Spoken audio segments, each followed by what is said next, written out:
Good evening, everyone. I'd like to call the West Melbourne Brevard County Joint Community Redevelopment Agency meeting to order, December 14, 2021. If you'd stand for the pledge at a moment of silence, please.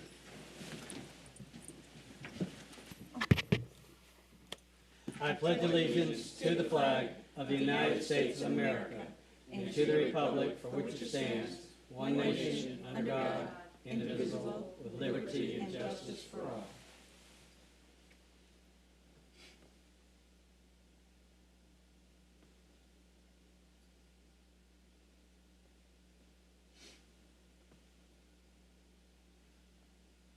Thank you. You may be seated.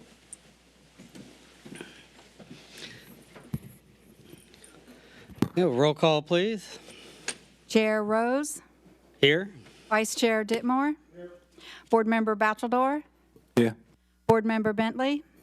Here. Board Member McDowell. Here. Board Member Frampus. Here. Board Member Young. Board Member Zonka. Do we have a motion to excuse Board Member Zonka? Yeah, I'd make a motion that we excuse Christine from tonight's meeting. We have a motion from Mr. Based on Bentley. the email she sent us.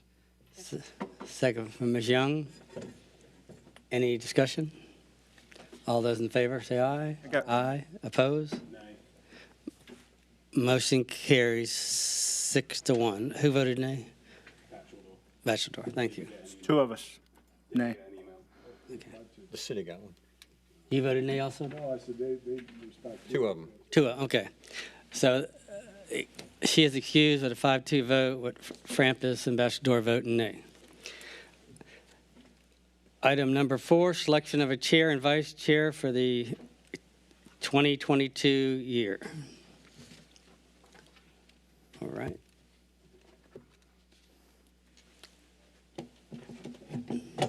I'll be happy to do it again if you'd like me to. I nominate you. Okay. Ms. Young? I'm going to nominate you as well, but I'll just second that. Okay, thank you. Any discussion? All those in favor, by saying aye. Aye. Opposed? Motion carries 7-0. And now we need a vice chair for 2022 season. Who's the current vice chair? Me. That's I'll do it again if you want. okay. Got my vote. Tough job, but I know. Ms. Young? John Ditmore. Second Rose. Any discussion? All those in favor? Aye. Aye. Opposed? Motion carries 7-0. How did John vote? Smart guy. Usually if you're absent, you get put in these positions. But item number 4, we had a minutes from August 17th, 2021. We need approval for that. Motion to approve. Motion from Ms. Young. Second Rose. Any discussion? All those in favor say aye. Aye. Opposed? Motion carries 7-0. And our last item is the joint West Melbourne Brevard County meeting schedule for the upcoming year. And you see those 4 dates. Yeah, and I have it up here on the slide presentation in case you had any questions or Okay. any comments or. Yeah, that's fine. Tuesday, May 17th. That's an early meeting. Yeah, that's typically when you all do some of the budget items. So it can be moved to 6. I just thought that that would be a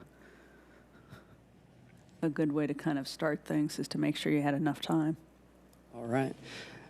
Ms. Young? Motion to adopt Resolution 2021-02, setting the 2022 meeting dates for the Community Redevelopment Agency. Mr. Frampus? Second. Any discussion? All those in favor, signify by saying aye. Aye. Opposed? Motion carries 7-0. And this time, item number 7, we would like comments from the public.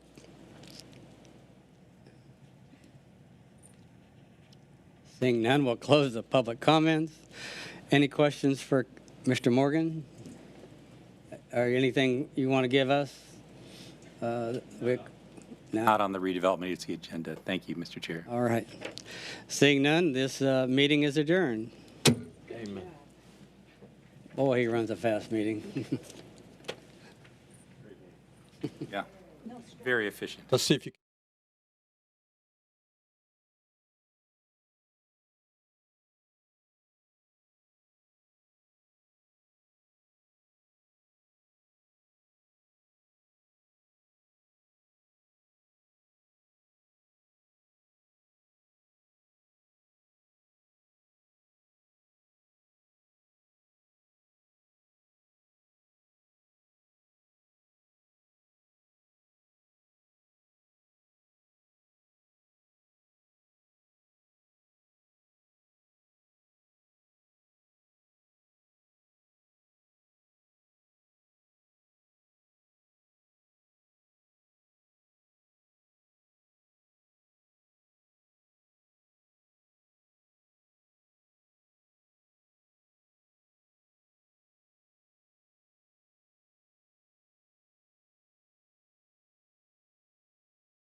would be nice if Good evening, everyone. I'd like to call the West Melbourne City Council meeting to order. It's December 14th, 2021. If you'd stand for the pledge at a moment of silent meditation, please.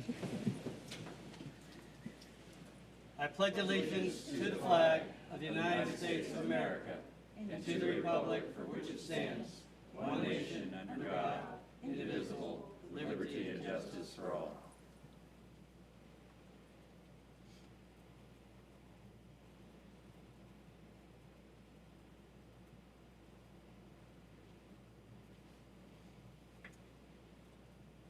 Thank you. You may be seated. We have roll call, City Council, please. Mayor Rose. Here. Deputy Mayor Young. Here. Councilmember Bentley. Here. Councilmember Ditmore. Here. Councilmember Batcheldor. Yeah.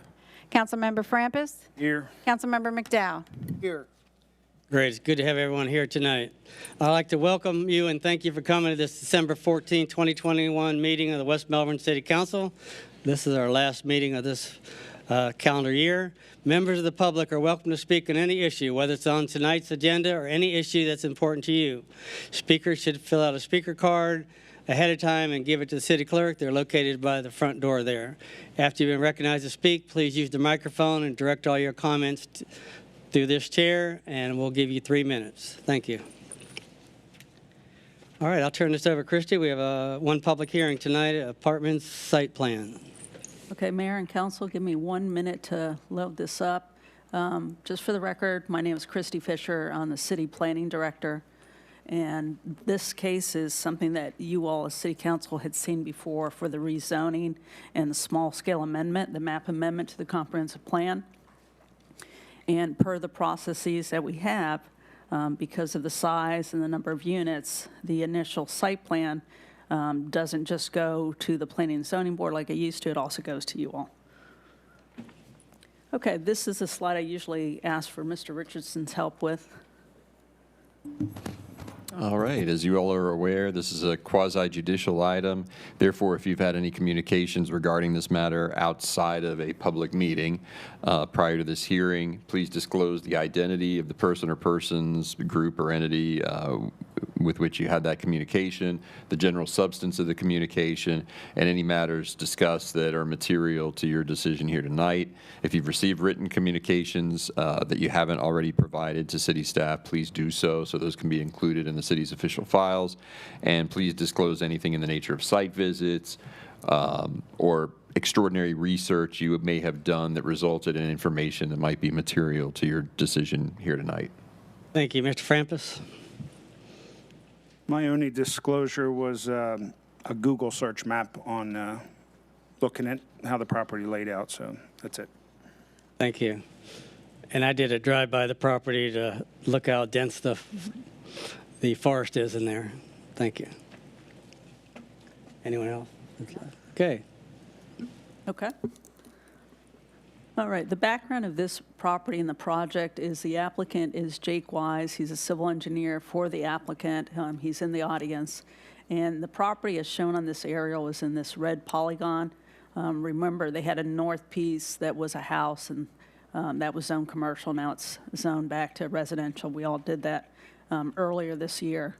And the project size of this polygon area is 14.69 acres. You know, remember the north was like 5.37 acres, south 9.32, a little bit different zoning. But for the purpose of this development, you know, it's fine. We did the development agreement. What they're proposing are 5 buildings that are 4 stories for a total of 280 dwelling units. They're going to have the clubhouse and associated amenities. The density equates to 1906 dwelling units, and that is consistent with the approved development agreement. And the Planning and Zoning Board held a public hearing and recommended approval to council. Their meeting was on November 29th. This is what I discussed sort of verbally, that, you know, initial site plan and only initial site plan versus final site plans for these projects. They have, obviously, with 208 units, they have more than 50 units. They went through the process where we reviewed it. They did some revisions. They went to Planning and Zoning Board, who gave a recommendation, and now it's in front of you all. So that's that middle box there. And then if it's approved, the initial site plan process is complete, and then final site plan approval is by city staff. It does not come back to city council, but they have to adhere to any conditions that you all apply. Okay, these are some images that we have them submit partially to show us building heights, but they have a typical view of their apartment, the 4 stories, and then the clubhouse, and then to the right is the black and white of their site plan. We labeled a few features, such as the clubhouse and lake and some of the nearby roads. Because of the layout, I didn't really have a way to show the exit through Norfolk Parkway, but we can talk about that on another slide. All right, so what goes into initial site plan review? We review it against the codes, and there's one section, administrative section in the code that we have to look at for compliance. We look at it for the zoning compliance. We also review it with a comprehensive plan to make sure it's consistent with it. And in this case, there was a development agreement, so we had to make sure they were consistent with their development agreement.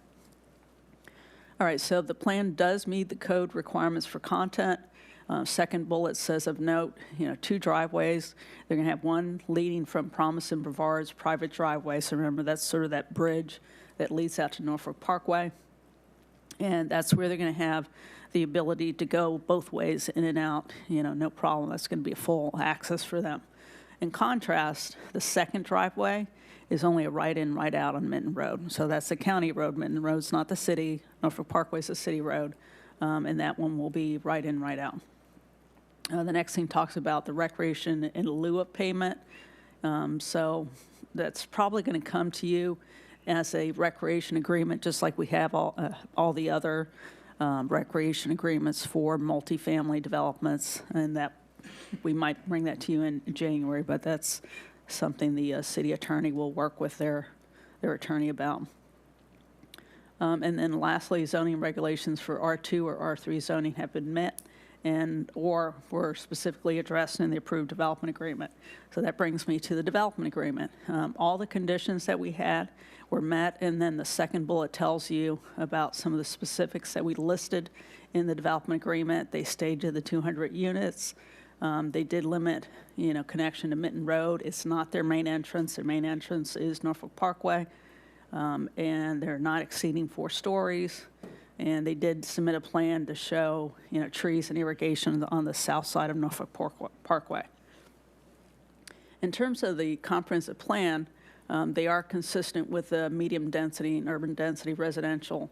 And, what we did, if you remember, is they're going to take ownership of more than just, this 14.96 acres. They're going to also have the wetland acreage that's in the front that you see on Norfolk Parkway, and then the property on the south side of Norfolk Parkway that's under the power lines. We do encourage cluster development to preserve additional natural areas, and what we did look at is that they have sufficient fire hydrants and fire apparatus, meaning fire trucks and other emergency vehicles can maneuver around the site. And what I showed on this aerial view here is that, looking at the traffic study with our traffic engineer, talking it over with the city manager, there's currently, to get into Promise, as you turn from Minton Road and you're headed eastbound on Norfolk Parkway, there is a little bit of a turn lane to go left into Road C, and we're asking that they extend that turn lane approximately by the length of a car. It might be a little bit more, but 25 feet. And then we're also asking that when you're traveling westbound, so you're Norfolk Parkway traveling towards Minton Road, that there be just a slight taper from Norfolk Parkway onto Road C. We're going to have to be careful with that because the pond is right there, so you don't want to get into the slope of the pond and have cars drive off into that. So it's just going to be a little bit of a taper. You know what the stacking currently is on that, where you're doing the extension? The stacking, I believe, did we say it was like 4 or 5 cars? I'm looking for Josh. Yeah, I think it's 4 or 5 cars now. So they needed to add one more. Wow, that's, Thank you. Okay. All right, environmental and site data For the natural resources, they have to show us that there's no protected species and mitigate for large trees. We'll talk more about the trees here in a second. Their study didn't identify any protected species, and there's no hazardous substances. Existing trees, they indicate that 46 of the 938 trees will be preserved. And then, code says that any trees removed over 10 inches in diameter breast height have to be replaced. Utility extension is a cost borne by the applicant to connect to the city's water and sewer. So they'll, detail a lot of that when they're in the final site plan process with staff. Drainage, they're going to have that central stormwater pond to keep the drainage on site and not have it go off site. All right, I think this will be some of the discussions. So I created a few slides for this. This was an image that I'd shown of the site plan where those orange little circles and whatnot on this plan are the existing trees, and they overlaid it with what their layout is going to be. And this area for me was of note because it had a concentration of trees. What they've indicated, and I'm not going to speak for their civil engineer, he can also state this, he can come up to the podium and state this, is that they did try around the clubhouse and the rectangle that represents the pool to try to shift things so that they could maybe save, a few trees, but between the utilities that lead, like the stormwater pond stuff, leads sort of down those two alleys between buildings 4 and 5 to the pond, some of the utility lines for water and sewer. You essentially would have an area where any existing trees would be kind of in a low spot, almost like in a bird bath, and the rest of that area would be raised up with fill. So that's what they've told us. And I put the little blue table here just to show you a little bit more of what I had in the staff report. They detailed out for us, how many trees were oaks, how many were pine, just in case you all wanted to know it. The distinction really isn't significant in terms of hardwoods and softwoods. A tree is a tree, in our code. But I know sometimes some people have the opinion that pines are less valuable than oaks, so it's just to show you all. And then, with the trees that they're removing, that number in red in the middle column, 892, they've gone through the calculations per the city code. We went back and forth with them several times, and, they are going to be replacing trees. What they have shown was, I copied and pasted from their plan the proposed replacement trees, and they say 379 trees, but then in the next sheet, then they do tell us how many trees they're going to have and what size they are. So that's assuming that those 379 are all 2.5-inch caliper, and in fact, they're going to plant bigger trees. So this is the landscape plan. Those areas with the little eyes that are in green, those are the trees that they're saving. And you'll notice sort of in a nice, neat row along this east property line, these are the trees that are on Promise property. So right next to their property, and some are actually on this property. All right, so with the table that I have here, what you need to look at is sort of this third column. This is where it tells us how many trees total there's going to be on site that are going to be new. It's not including the trees that are existing, so 209 trees. I did want to point out that, it looks like, as I said, we're just talking about this 14 acres, but there's also an area off to the south, and I think the mayor talked about driving by and kind of seeing, the wooded area, and that wooded area in front is not going to be cleared. That's a wetland preservation area, so it's got to stay the way it is. It's in a conservation easement. And in case you wanted to see, kind of what that looked like, you've got this bike lane sign, you've got this, rail here that prevents people from, getting into the wetland, and this is sort of an aerial view. This sort of brown area is the wetland, and then you've got sort of the ring of the trees, these little sort of nodules that stick out here. So again, just to kind of give you perspective of what you're going to see from Norfolk Parkway. All right, the Planning and Zoning Board did make, a motion, and they made the motion to recommend the City Council to approve Epic Apartments in their initial site plan with 3 conditions. All conditions of the development agreement, shall be met, so they have to, it doesn't go away. It still has to be met, whether it's with the final site plan or afterwards, that agreement is still applicable. And the second thing is to pay the fee in lieu of public recreation fee and do the dedication, to pay the fee in lieu of public recreation dedication, so not give us the land, but pay the fee, and then record the required recreation agreement. The third thing was to add the taper to Norfolk Parkway and extend eastbound turn lane into Road C. And I don't think I had the third one on there, so I apologize for that in your staff report on the cover page. But that was something that carried through from the Planning and Zoning Board. I'll try to answer any questions. Like I said, the applicant, if you wanted to ask them questions, they're here.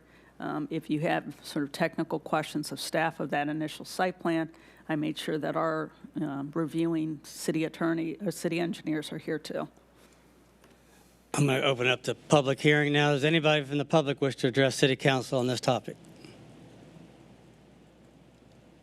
Yes, sir. Come on up.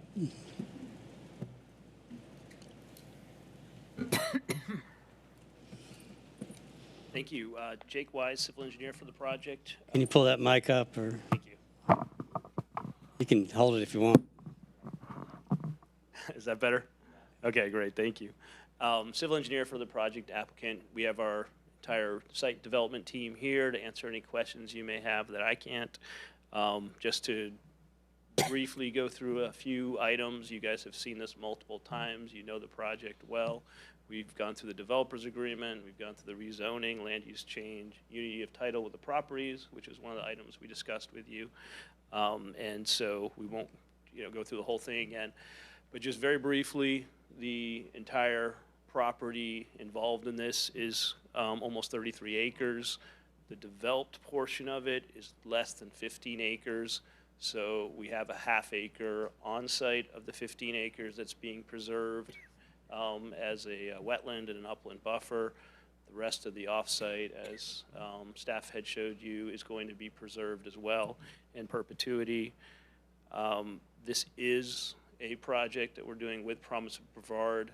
It is a little different than some of the other projects you've seen that are multifamily because it is 4-story, fully air conditioned, fully secured, elevators, and part of the reason that Promise, who had a lot of interest in this property from a lot of different parties, chose us is because of the partnership, because with what we're proposing, any handicapped person or special needs person can live on any floor.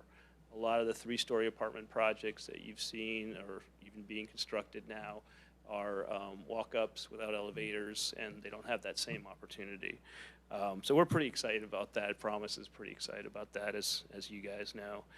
The majority of the site has always been planned for multifamily. In fact, when Promise developed, that was always their goal.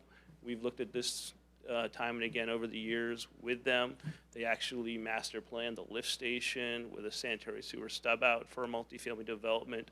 We have 2 large water mains that come through here with the intention of the multifamily development that were put in many, many years ago. So that's always been the case of what was planned here. As staff mentioned, we did get unanimous support from the Planning and Zoning Board. Staff recommends approval. We meet all the criteria and actually exceed most of it as far as the zoning, the land use, the developer's agreement, and the site plan requirements for the development. So we've spent a long time coming. We're very excited to be able to move forward and appreciate that opportunity. A couple other quick notes. One of the items that was discussed in length with the council is the access points. Because of the comments that we received from council and working with staff in a lot of meetings, a lot of detail, we did redesign the entire southern portion of it. We emphasized that main entrance off of the Norfolk Parkway by relocating our clubhouse, our pool, and all of those major amenities. We rearranged the site. We got rid of the roundabout that you could see from Mitten Road. We made that just a right-in, right-out driveway, and we've been working very closely with the county on that. We even provided a driveway stub out to the vacant property to the south, trying to be a good neighbor to work with them as well. As far as trees go, we understand that that's a major component of any development we do. I've been coming before this council for 20 years. Every project we do, we design everything we can in order to preserve as much trees as we can. And we do that for a couple of reasons. We do that because it's what's best for the natural environment. It's also what's best for the residents of West Melbourne and what's best for our projects to have that mature feel when the project is first opened. In this particular case, because of all the stormwater regulations we have to meet, and we had a very lengthy conversation and meeting with your city engineers, we have to raise the majority of the site 5 to 6 feet. I'm 6'1", so almost as tall as me. We have to raise the site. Unfortunately, those are requirements we have to meet, and that's due to the city stormwater regulations, St. John's. We have to meet the Florida Department of Transportation requirements because of our adjacency to I-95, and the Melbourne-Tillman Water Control District. FDOT alone, we designed the 48 storm events. Melbourne-Tillman Water Control District has a very severe limitation on the amount of discharge we're allowed to have. And then, as I'm sure you're all aware of, because of the impaired bodies with the Indian River Lagoon and parts of the St. John's River, there's a very high requirement for nutrient removal, which is obviously a great thing for this area. Hopefully those bodies will keep improving, but that's just a big part of what we do. So we spent, I can't even tell you how much time working with the city, working with our landscape architect, doing everything we could to preserve trees on site. Even those little green areas that you saw next to the clubhouse, we did stormwater model calculations. We did all kinds of things to see if we could create an area that would have been about 5 feet deep to try to save a stand of some of the oak trees. And what we found is that the water would have to congregate in there no matter what we did. There was no way to relieve it that we could permit through any of the agencies involved that I mentioned earlier. So you would end up with standing water at times on those root systems, and that would eventually kill the trees. So rather than have a situation like that, we are planting a great excess per code the trees. We work very closely with you guys before, like we talked about it, even adding irrigation and additional tree plantings along Norfolk Parkway.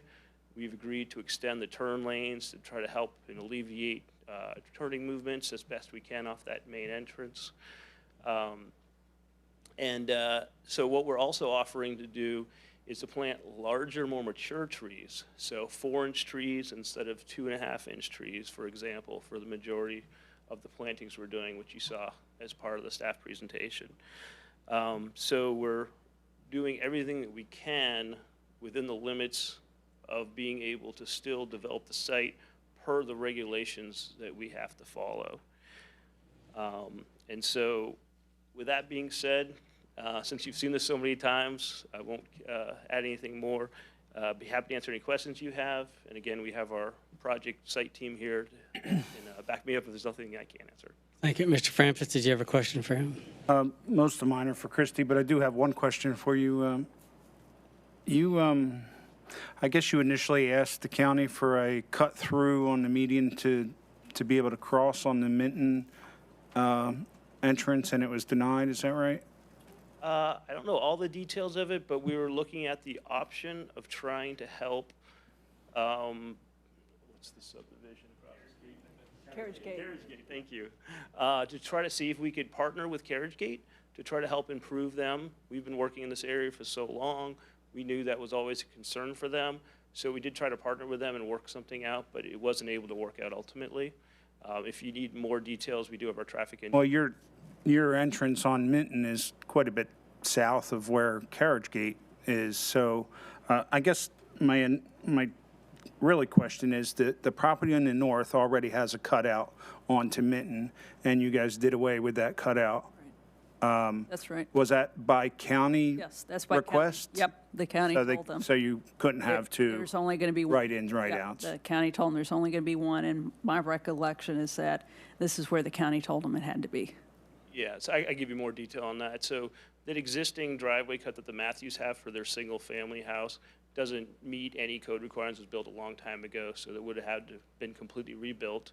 We did originally do some concepts that aligned with Carriage Gate, but ultimately the county denied that, and they have a requirement in their code that we do shared driveways with adjacent vacant properties, which we've encountered before as well. So Hold we- on, Jake, let me point that out. Sure, Just, thank can everybody see on your screen there where I'm pointing to? This is what he's talking about. If you look at the word Minton Road and you go to the east, there's like a little nook that like points down, Yeah, I like a saw that. driveway apron.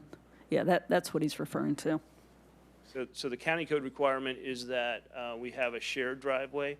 So that's why we ultimately moved it south, was working with the county, because we weren't able to work out a resolution with Carriage Gate. And there was no way to add in a section for that write-in only to have like a, I don't know what you call it, a loading lane or something that would actually go farther out so they can get out of traffic quicker?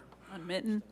Yeah, on Minton. Well, are you all done? You're not done with your permitting through the county. We're not. So it remains to be seen. Sometimes the county does add additional requirements, so. Because it seems to me there's going to be a lot of U-turns being happen there at that light, and it's going to create some problems for us down the road, but, you know, I don't know how we would get around that, so. What we anticipate, because that was a concern of ours as well, is that the majority of the residents and the day-to-day travel will come in and out Norfolk Parkway, because unless you're going northbound on Minton Road, which is an easy right out, the simplest maneuver is to go to the traffic light, Norfolk and Minton, come on to Norfolk Parkway, and then come into the complex. It's much more difficult to make that U-turn. If it were me, I'd make the U-turn if I lived on that Minton Road side, because I wouldn't go all the way down, and I think it's a pipe dream if that's what you really think is going to happen. So, thank you.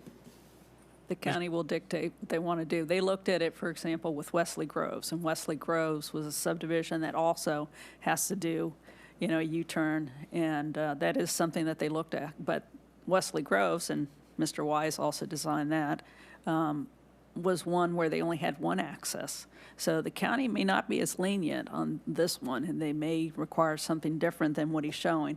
So you're You know, saying that- we're too lenient here? No, not us. No, and I don't know that anyone could say the county is either, but, We would not say that. yeah, nor staff. But The rest of my they dictate, they dictate what they will require, and that's why specifically when we have plans like this, if you notice where I put the word Minton Road, that all is grayed out because that remains to be determined. Yeah, we don't know what's going to happen exactly with the county. We can certainly give them feedback if you'd like. The rest of my questions are for you, Christie, unless somebody else has Mr. something. Bachelor? Anybody have anything for the developer? Yes, we do. Yeah, Mr. Bachelor? Thank you, Mr. Mayor. Yeah, with regards to U-turns, I am absolutely sure that people will U-turn. I was going to save this for council reports, but there is now a population of people that do a U-turn at Minton, and where the back of the school buses, where the back of the schools have their exits for the school buses, there's now a population of people using that as a U-turn, and it's not a protected U-turn. And so we're now having traffic backing up that's coming up at 45 miles an hour, not expecting there to be stop traffic. So I'm absolutely confident and agree with Councilmember Frampis that there will be people using U-turns.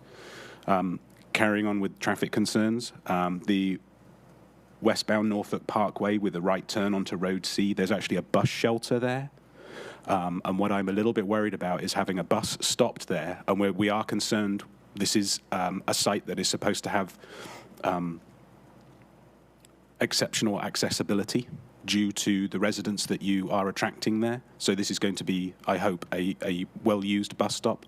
I'm worried that traffic coming in will conflict with a stopped bus there, particularly if it's taking extra time to load and unload passengers. So I would like to see some consideration to protecting not only the bus when it is stopped in that location, but also making sure that that traffic flow is not going to potentially conflict with a bus that's pulling out.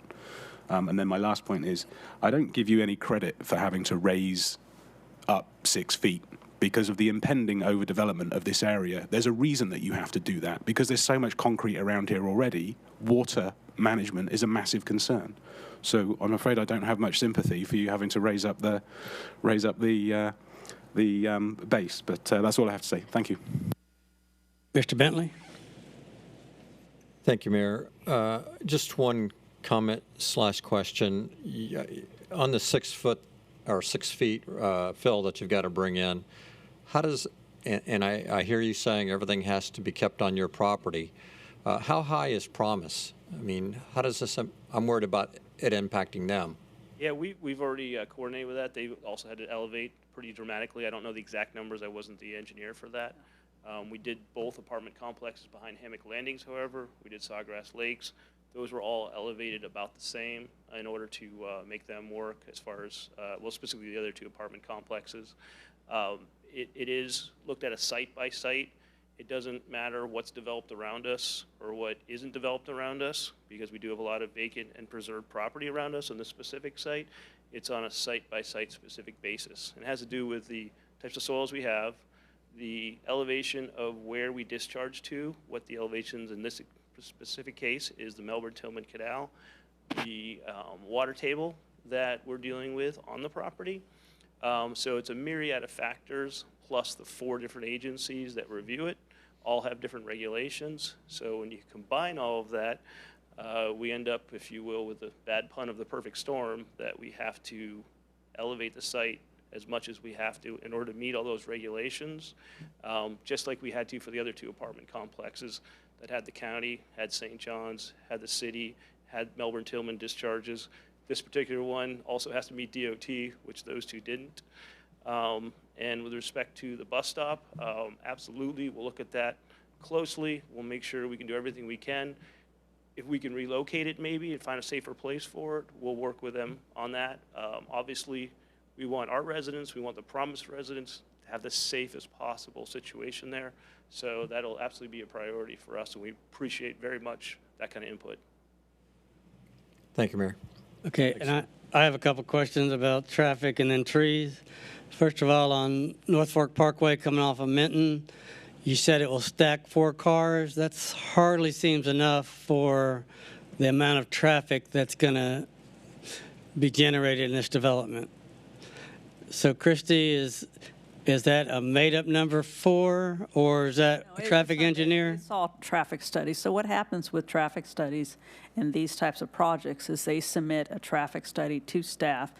I get in contact with our traffic consultant who's reviewing it, you know, from the city's perspective. They make comments. That's where the stacking actually came from, and the discussion about that was from, you know, the review we had. We tell them, you know, this is what we expect to see. They make the modifications. So there was some back and forth between their traffic engineer and the city's traffic engineer. So we lost. We didn't lose. They weren't going to do any stacking. We gained. It's always a gain. When we have stacking, when we have a little bit of turn lane movement, it's always, you know, a gain. It just seems like with, 500 trips plus the Promise, 4-car stacking is not, I mean, logically, I'm not a traffic engineer. But we're trying to, remember, I'm not showing all of the roadway going out to Minton Road. So what you don't want to do either is have, you know, stacking lane that goes almost all the way up to the signal. So there's a balance. It's, well, if you don't stack, you're in the main lane anyway. I know, but Okay, just you can't stack into turn lanes. I mean, otherwise we'd be, you know, doing a redesign of our turn movements from Norfolk Parkway and the turn lanes there. So it was looked at, like I said, you know, and you have valid points, but our traffic engineer said, you know, another car length, approximately 25 feet, should work with what they showed as the modeling for when the peak hours were going to be. And that's really what it's modeled for, is sort of the peak hours. So if it's modeled for the peak hours and it meets it, that's kind of like saying. Let me see if I understand. He said it should work, but we don't know if it will work. Yeah, if you all want to add a comment, all I can do is tell you on the Yeah, I record would like that to add a comment to that. Sure, they do Actually, meet. we look at that and make sure that's safe because, again, you and I know that 4 cars is not a whole lot of cars to fill up that intersection, especially if they don't get tight enough in there. So you would like the stacking lane extended. That's your comment. Yes. We'll do whatever's feasible. We want it to be as safe, obviously, for our residents as we can. What we do is we look at in great detail at the AM and peak hour for that type of movement, because that's the key. That's when it's going to be the worst. And typically on the ingress, it's the PM peak hour, people coming home from work. So that's really what we concentrate on. And we look at everything from where other traffic signals are, where we think gaps of traffic will be created. There's a whole lot that goes into it. And our traffic consultant and the cities were comfortable this would work, but we're happy to look at anything we can do to make it safer. All right. As far as Road C or whatever that's called, how far is the exit from your development to North Fork Parkway? Great question. Let me see if I can scale that for you.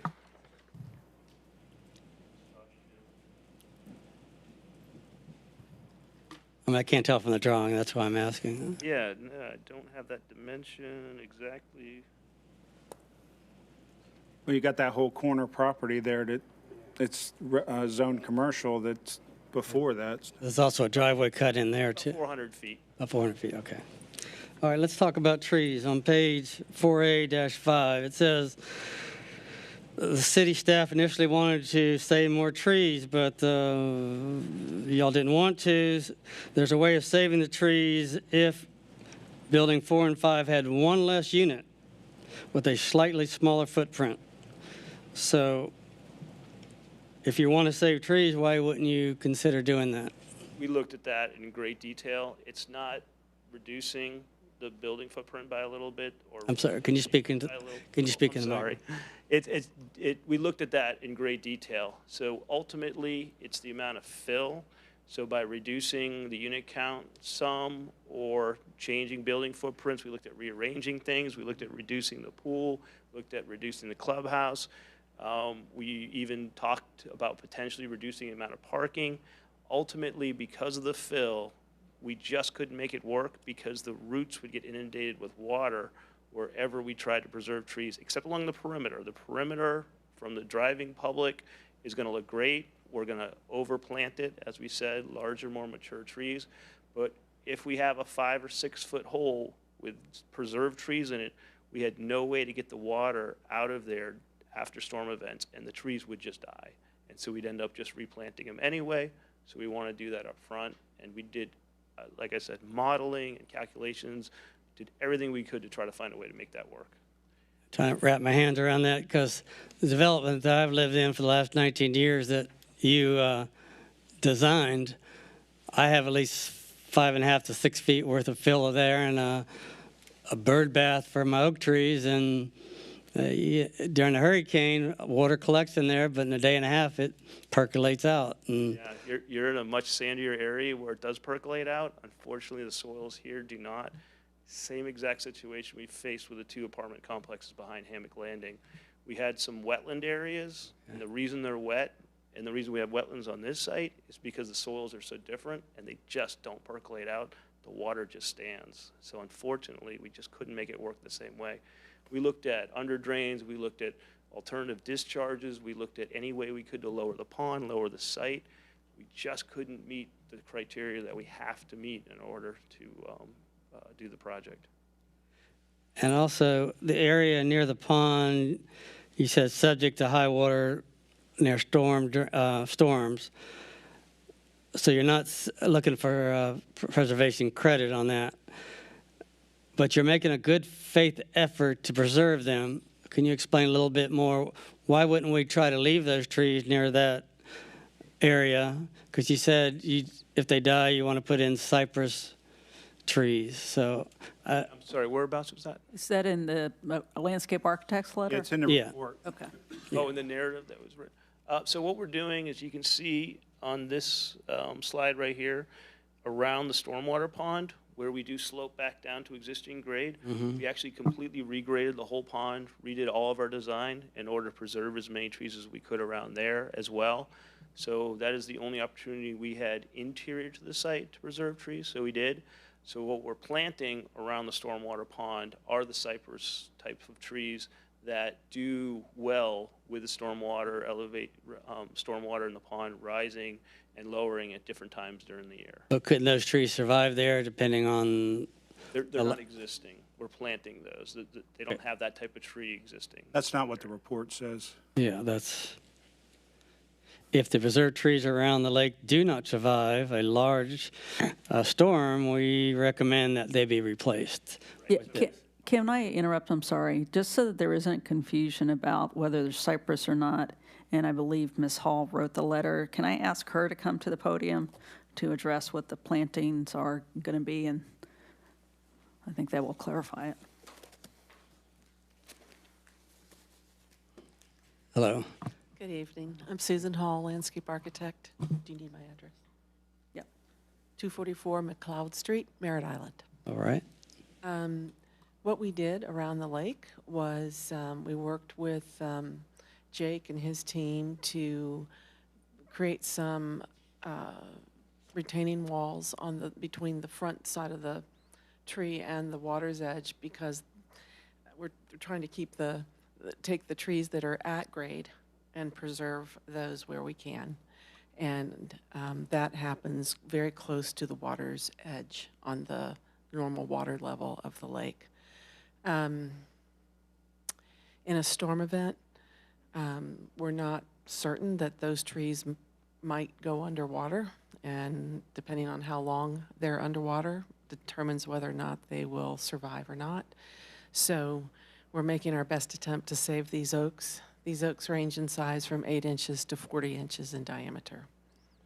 So are we going to leave them, or? We're leaving them. Okay, we're leaving. However, we're not, we're mitigating them. We're not assuming that they're going to live, but we are leaving them, and we're not asking for credit for those. So they're not an account? They are not in the count. They're not in the count. They're not in the count. We're just trying to save what we can reasonably and not set ourselves up for failure. Okay. And can you talk a little bit about pine trees? We seem like we just knocked those over with the greatest of ease.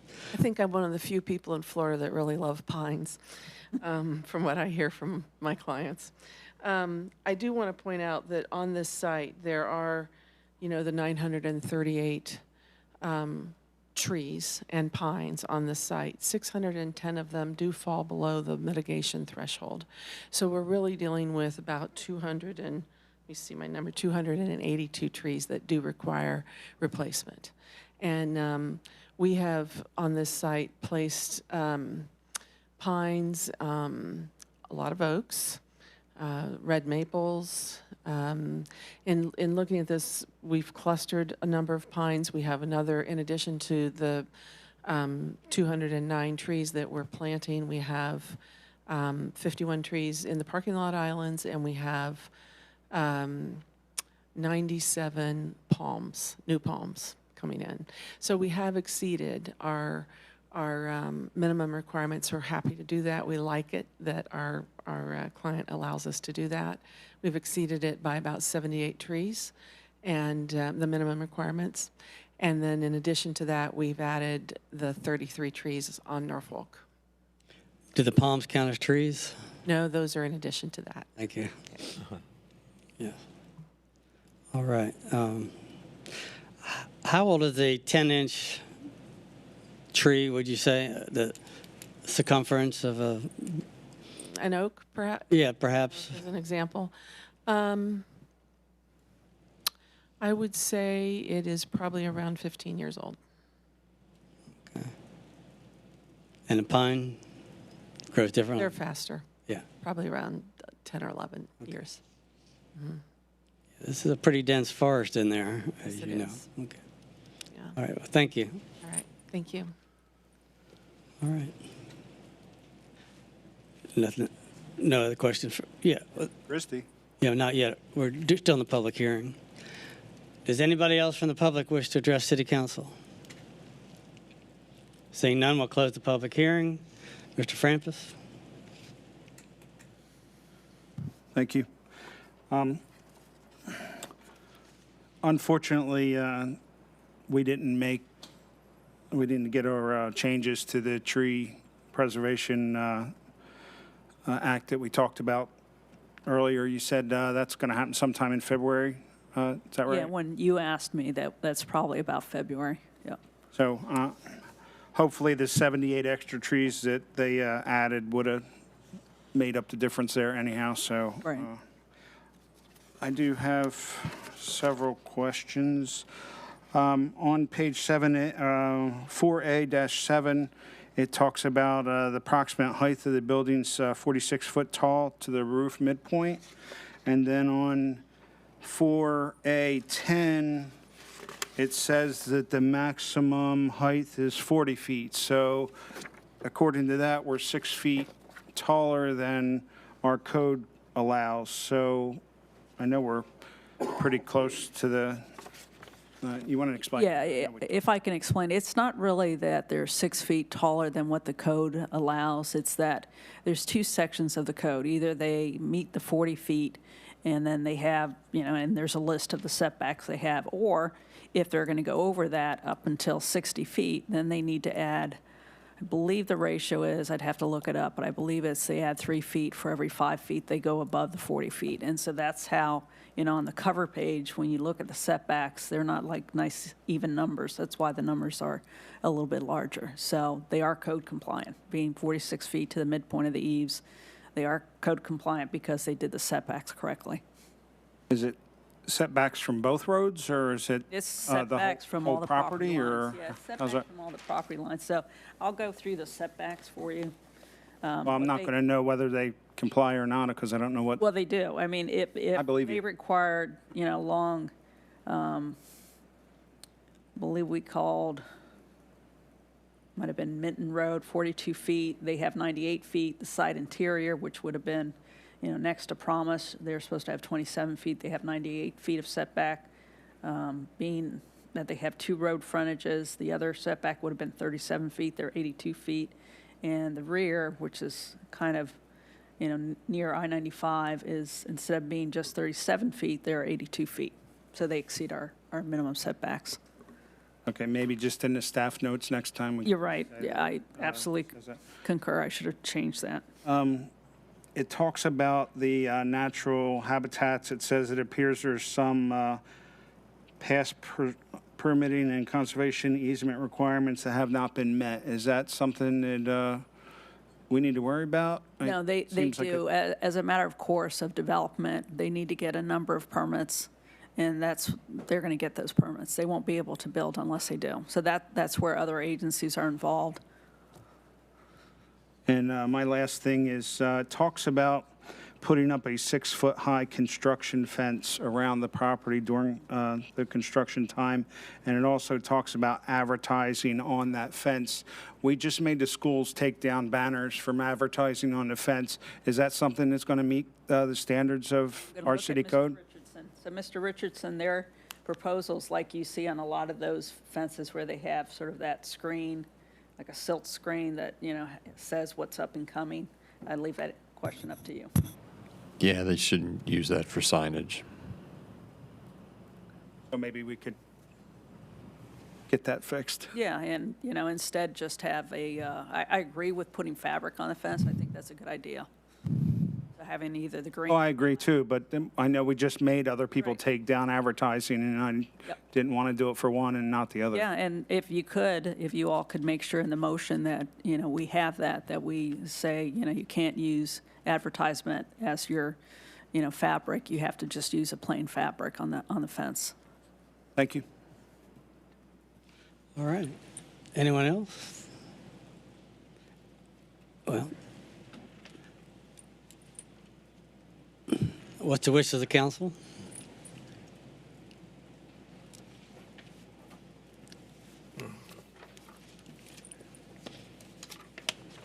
Give you a few minutes to look over it.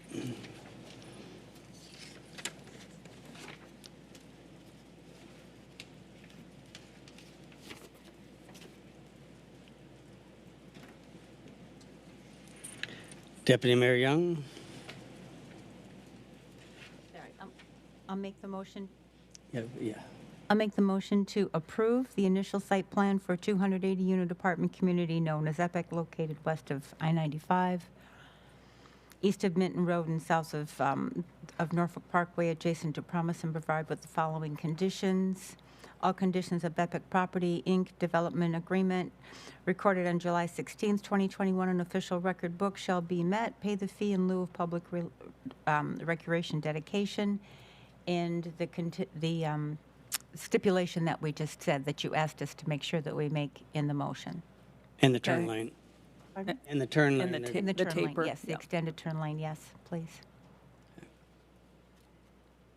Okay, we have a motion on the floor. Do we have a second?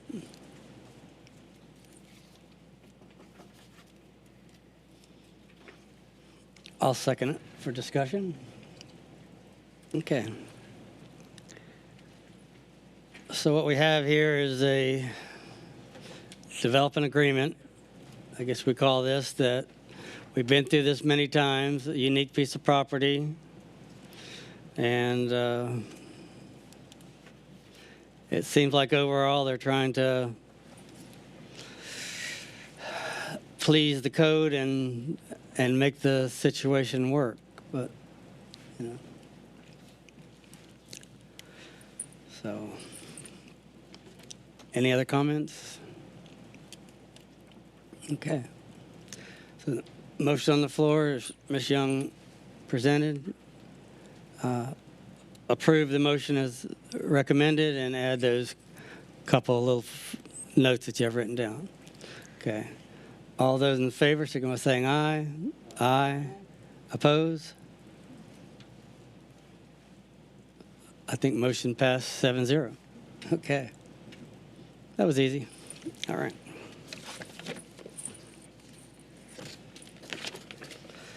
That concludes the public hearings for today. Thank you all.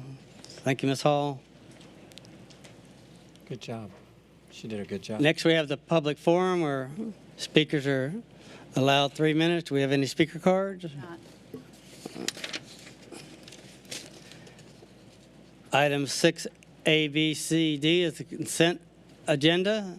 There's 4 items on that. Mr. Frampus, I do have a question on the disposal one, so. we'll pull that one. Which one? Is that the Capital assets.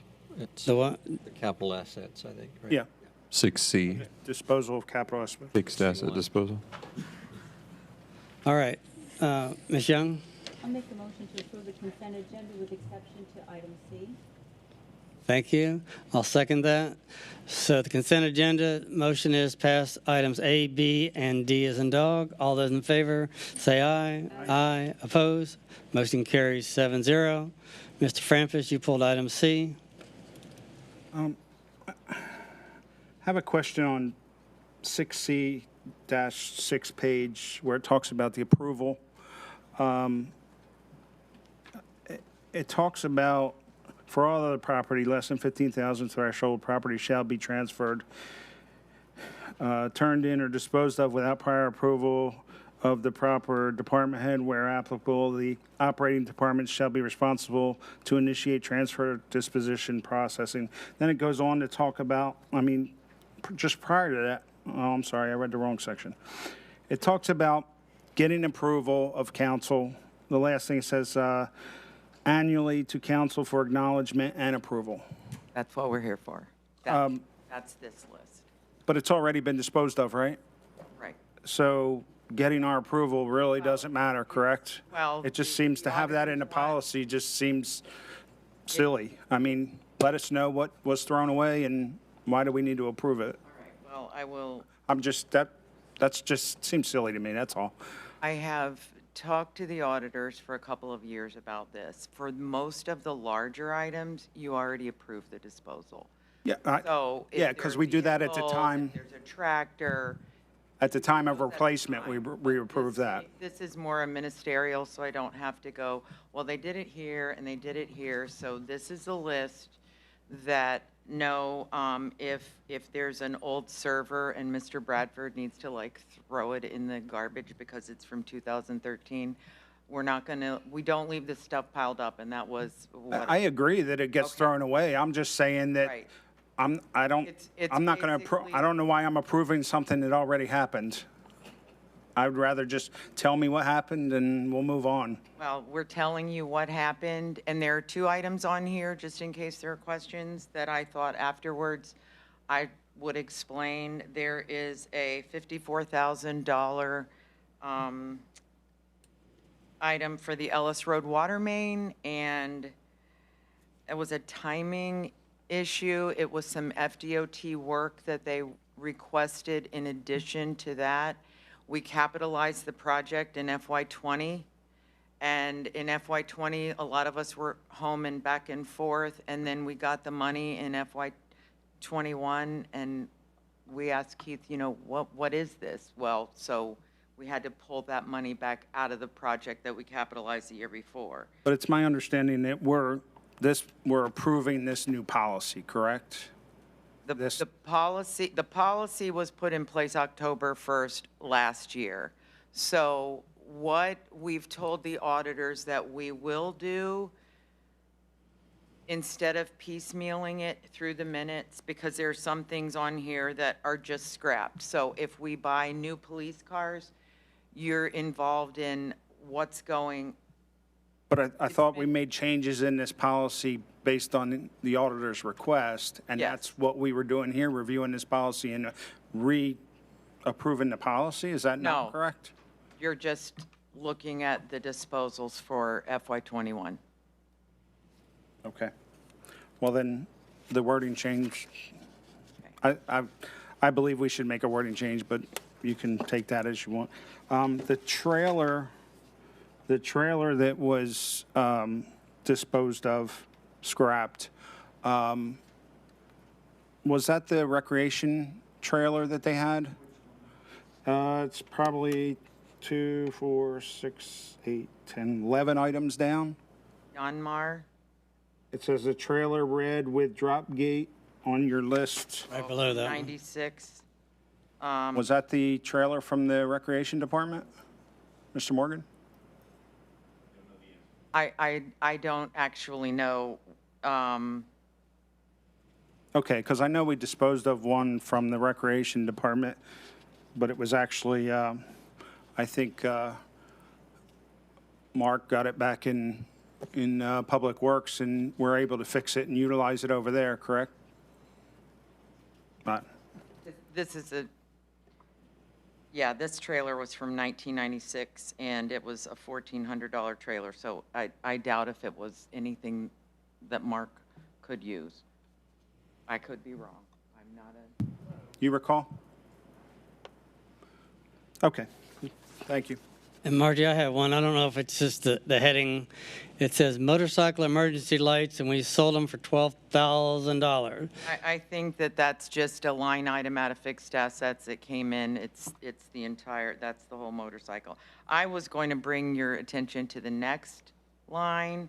Yeah, I haven't got that far. Go ahead. 2018 Ford Interceptor. Yeah. That shows that we got no money. It's a timing issue. Yeah. We got the money from insurance in FY20, and we like to tie this to the general ledger. So before year end of 20, we received $13,312, and then we disposed of this like at the beginning of 21. So it's just it's a timing issue, but we did get. Even though you have 19,000 in there? Right. We got zero proceeds from disposal in FY21 because it came in FY20. So it's not on this schedule. $13,312. All right. Anything else? Okay. You'd like to make a motion to pass that then? Sure, I'll make a motion to pass it as written. Okay. Second. Any discussion? All those in favor, signify by saying aye. Aye. Aye. Opposed? Motion carries 7-0. All right. That concludes the consent agenda. Now we have a number of action items. Action item 7A, annual 5-year capital improvement plan update. Thank you, Mayor, members of the council. I have a short PowerPoint highlighting the annual update of our 5-year capital improvement plan. So if we can just click when we're ready for the next slide. I don't have the advance. So go ahead and click to the next slide, please. So we have a multi-year plan for proposed future capital improvements where the first year represents projects that you have already approved in the currently adopted budget, but years 2 through 5 are planned but not yet budgeted improvements. We look at the planned projects in years 2 through 5 as being reasonably cost feasible. So that considers both our own financial resources together with reasonably possible future grant opportunities. So it's, call it a stretch, but it's not infeasible that we could construct this much in the way of capital improvements. Next slide. So we divide this 5-year plan into 5 categories. The first category is parks and recreation. Second category is potable water. Third category is sanitary sewer. Fourth category is stormwater. And the fifth category is roadway improvements, transportation. Next slide. So this is a spreadsheet of what the 5-year plan looks like. You've got the tables attached to the proposed ordinance, but you can see that in the current year budget, you've approved $18.34 million in current year capital projects in those 5 categories. Next year, we're projecting $16.2 million. The following year, the water plant really starts to ramp up, and we get to close to $25 million, more than half in the water.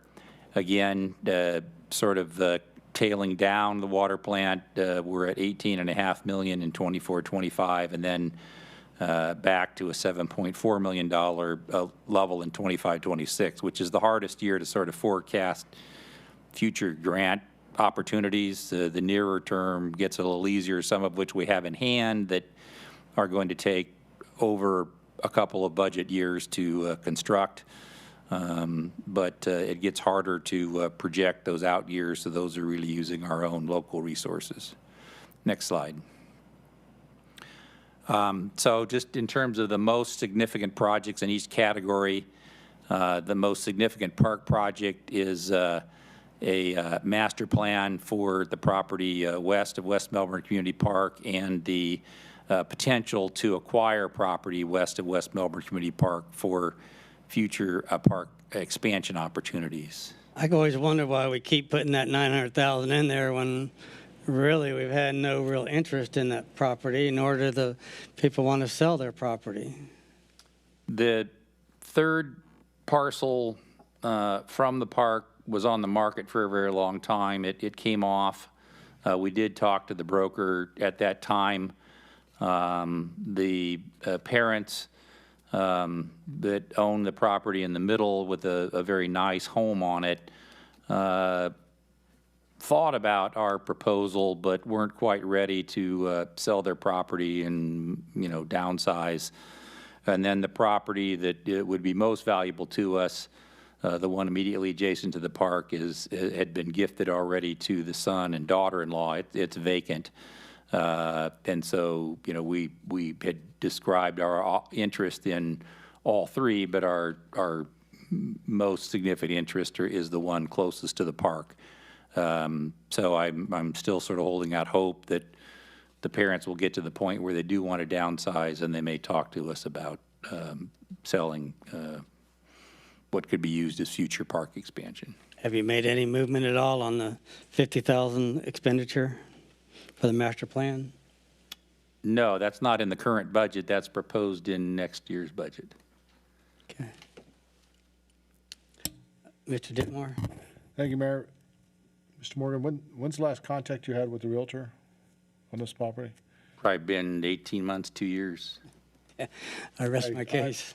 I did have contact with someone. Is your mic on? I believe it is. Is it not working? Hello? Better? Okay. I did have contact with someone here in the last couple of weeks that it's my understanding they were in the process of making an offer for that property. So. Okay. Well, then that would be unavailable if it develops. Might want to check into it to see if that's, I didn't follow up with that, and I didn't really have much of a discussion. I know what they were talking about, but you might want to follow up and see if it's still going to If it be. becomes unavailable to us, then it's not an opportunity. Then the only other property to the west could be off of Fell instead of off of Flanagan. Maybe we should just re-up our interest in it, and that way they know we're still interested, and if our offers Yeah, I'll contact if they're represented by a realtor, I'll contact the realtor. If they're not represented, they can contact the property owners directly. Mr. Bramford, you have a question?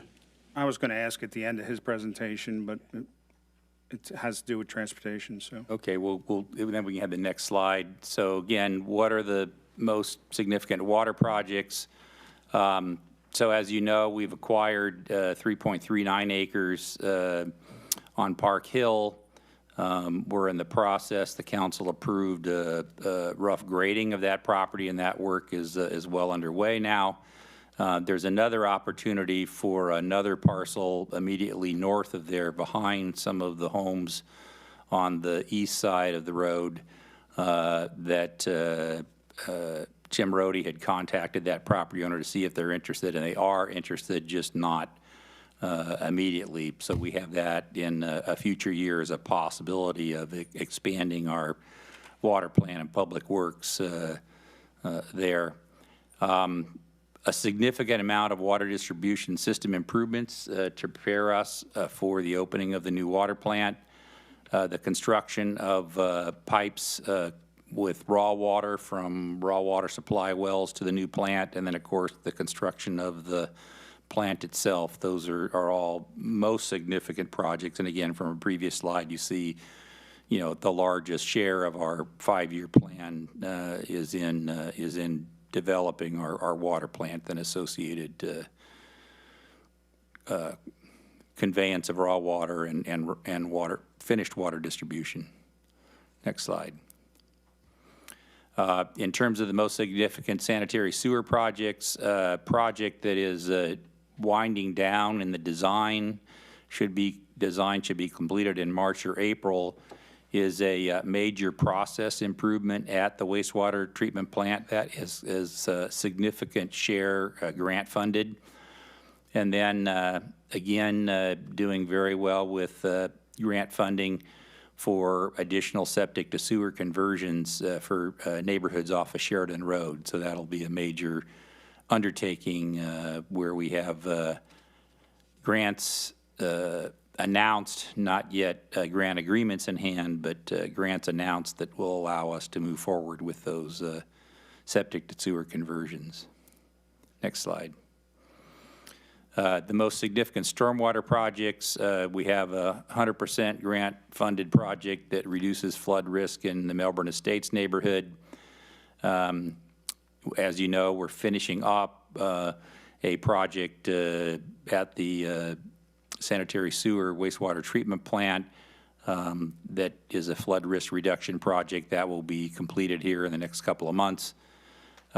One project that's new to the list is one that we have requested a legislative line item appropriation to do a really good project in Westbrook. This would make a permanent gravity diversion of the most northerly Westbrook retention pond.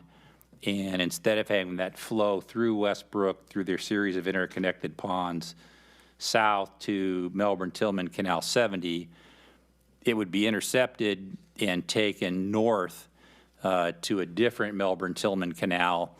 And in the past, when large storm events have been forecast, the homeowner association has leased pumps to do that same action via a pump.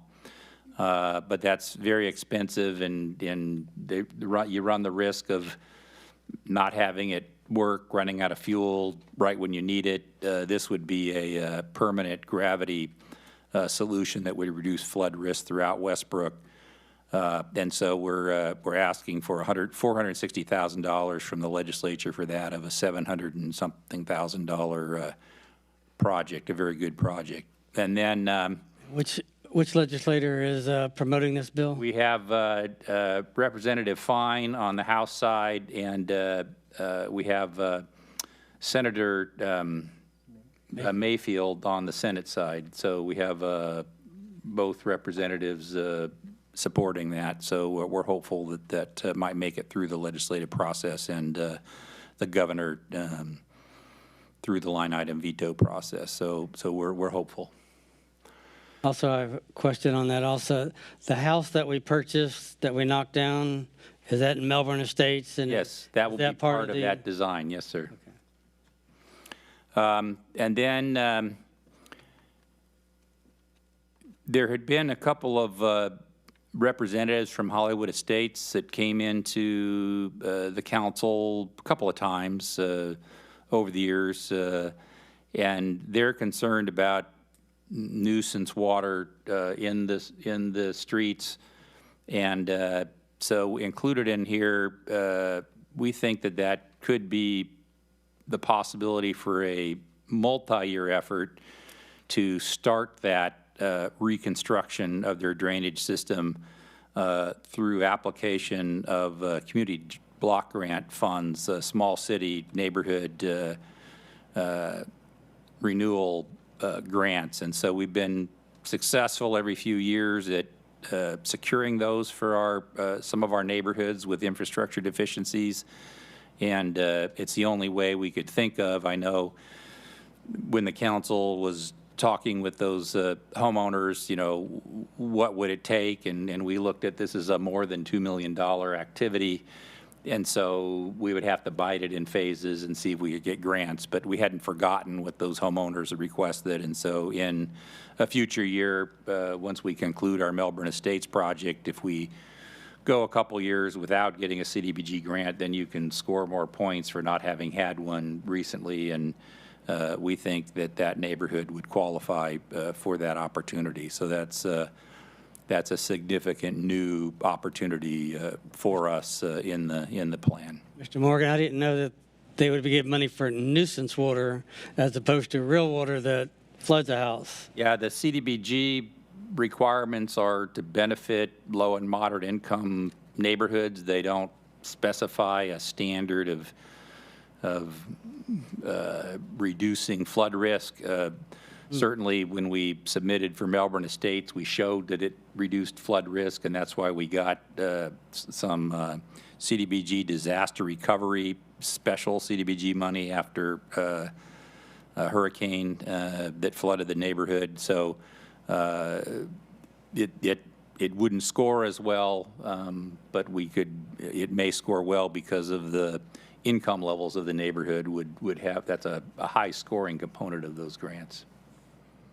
Didn't you also determine that there's kind of a moderate risk of that system failing there anyhow eventually, the way that was set up? Yeah, we've done some, I'll call it major maintenance at the south end of the sort of the open drainage grates and those concrete boxes. But, you know, the pipes that are under the streets are old and it just, it was a poor design to start with. So, you know, to really do it right, that's why it's a very expensive proposition, and we would really need grant funds to proceed with something like that. I think it's a good project to keep on the books and look after. Thank you. All right, next slide. In terms of road improvement projects, the most significant ones are the extension of Heritage Oaks and Doherty, a new traffic signal at Hollywood and Imagine, an additional eastbound lane on Norfolk Parkway approaching Minton, extension of Fell Road East to Dairy, and then a new project proposed for next year as a result of the council direction recently is improvements at Norfolk Parkway and Shallow Creek. And I think, Councilmember Frampus, you had questions regarding the road projects. Yeah, the question was on that. Is that $600 for the traffic light that council kind of said that they supported putting at that location? Is that what that is for? Or? Yes, it would be the intersection improvements so that we could no longer have to rely on a public service aid out there in the morning and afternoon, So so. is it more than just a traffic light, or is it, because I know council discussed the traffic light. Yeah, good thing to have. that's what a traffic light would cost. Okay, because the other one at Hollywood was 450,000 as opposed to 600,000, so I was confused. Yeah, here, we're asking the traffic engineer to look at this both in the near term, calling the near term, minimum 5, probably 10 years, where the current conditions of a single lane in each direction on Norfolk Parkway remains. But then at some point, the Platte Ranch develops and Norfolk Parkway is extended to the St. John's Heritage Parkway. And in our comprehensive plan and in the Melbourne comprehensive plan, it shows Norfolk Parkway as 4 lanes. And so we've asked the traffic engineer to look at the design such that you wouldn't have to take anything out at such time in the future as it becomes 4 lanes. So that's why it could be a little more expensive at the front end, but then it saves you cost downstream by not having to, Stuff around, correct. move a mast arm, extend a mast arm, that kind of thing. Thank you. Mr. Morgan, you also had, I believe you're supposed to bring something back with either December or January, the intersection of Henry and Daughtery, because we're getting more and more accidents there, especially when that road opens up. So I don't know where you are with that. Yeah, the council directed that once Henry and Doherty opens, to look at that, and with my recollection is the council specific direction was within 6 months of opening, look at how that stop-controlled intersection functions to see if it needed to be improved. So the council was very specific in its direction in that regard, which we would do. Okay. But as you know, we're getting more and more accidents there presently, and it's not a 4-way intersection yet. So. But in the extended area, you would actually stop Henry, right? So you'd stop what's currently stopped southbound Doherty. You would stop northbound Doherty. Now you would stop east and westbound Henry, and so it would end up being a 4-way stop at the end of the project, which we will see how that works, but it should not have traffic accidents at a sort of traditional 4-way stop. You can leave it 4-way or have 5-way as it currently designed. There's Well, 5 movements there. Yes, the left and through movement for the eastbound Henry would remain, and those are stopped simultaneously. It's sort of like we have at Doherty and Imagine Way. You stop both simultaneously. Next slide.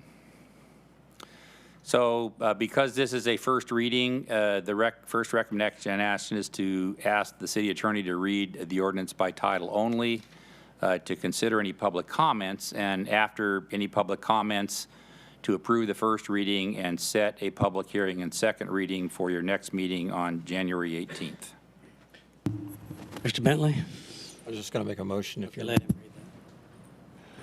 Thank you, Mayor. Ordinance number 2021-26, an ordinance of the City of West Melbourne, Brevard County, Florida, adopting the annual update to the capital improvements element of the comprehensive plan consistent with Chapter 163 Florida statutes, providing for the repeal of ordinances and resolutions in conflict herewith, providing for severability and interpretation, and providing an effective date.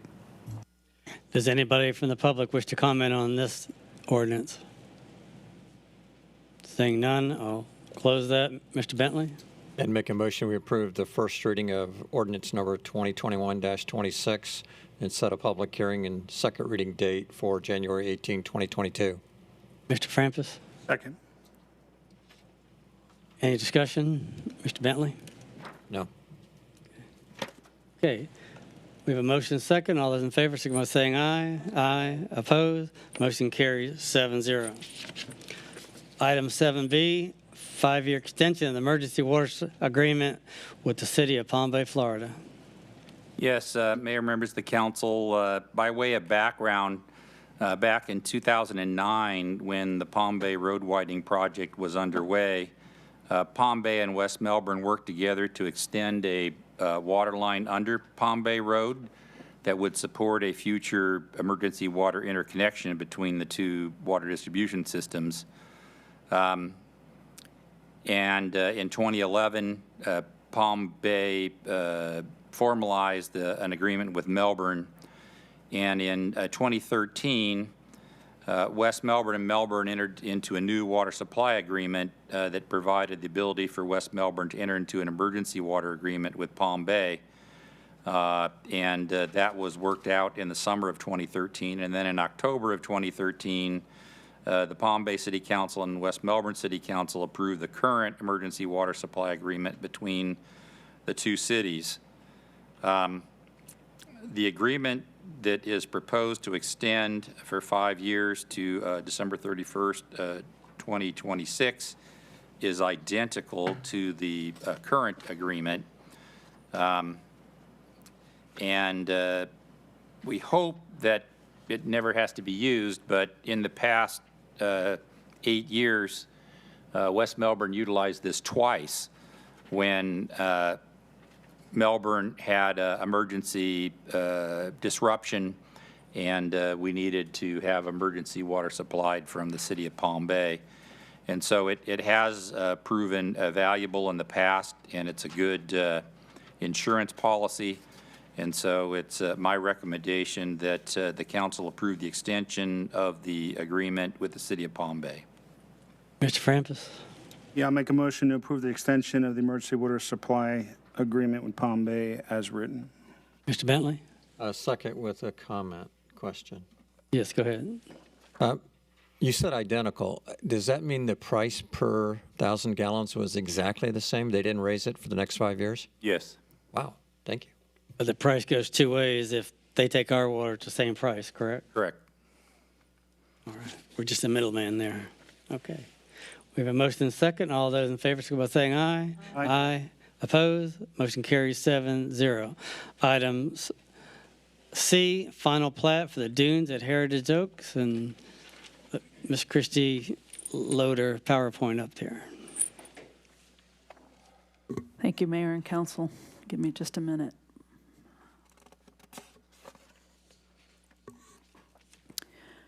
Okay, this is for a project that's called the Dunes at Heritage Lakes. Final plat is another way of saying it's the final approval of their subdivision layout. And so they've already gone through what's known as the preliminary plat. That's where they initially present to us, how they want to lay it out. And then by final plat, they're supposed to, unless there's some conditions that have changed, they're supposed to have the same layout. So the dunes at Heritage Lakes, the applicant is Mr. Scott Globus. He's in the audience. He represents D.R. Horton. This property is located west of I-95, east of Heritage Lakes, or St. John's Heritage Parkway, near the Ellis Road interchange. And in the aerial, I have the polygon in yellow with the word site on it. That's where the property is. So as you get off of I-95, there's that curve in the road. And this isn't the first property you see. It's another property with 3 big lakes on it. The property size is 73.66 acres.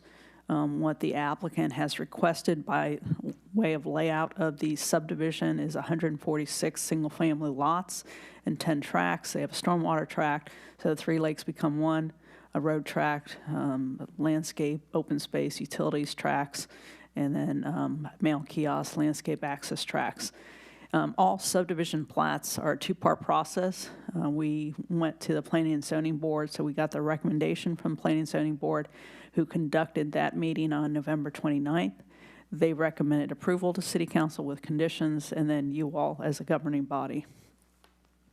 Okay, this is another view, and remember north is sort of pointing up to the right side. You've got, US 192 sort of at the bottom. On the left, the St. John's Heritage Parkway coming from that. This property obviously has adjacency to I-95, and it's it would be sort of at the tail end of Columbia Lane, except Columbia Lane as a right-of-way doesn't go quite as far up. But we'll talk about what they're going to do. And then there's an FDOT pond that's north of this, but part of the next plat we're going to look at.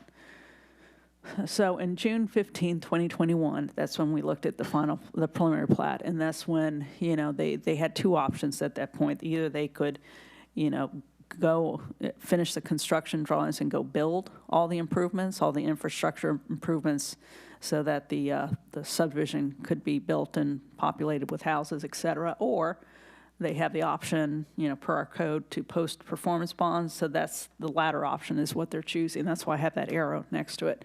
I also listed the preliminary plat conditions. You know, they met all 6 of them, and there's a few conditions. So actually, it's 5. There's 3 conditions that still remain. We'll talk about those in a minute. So the audience sees the same thing that was in the staff report. You know, this is the layout that they have, and it is similar to what they had with the preliminary plat. Remember, one of the conditions, when I have the text on the left-hand side of the screen that says 146 lots, you know, it was always a private, ungated subdivision.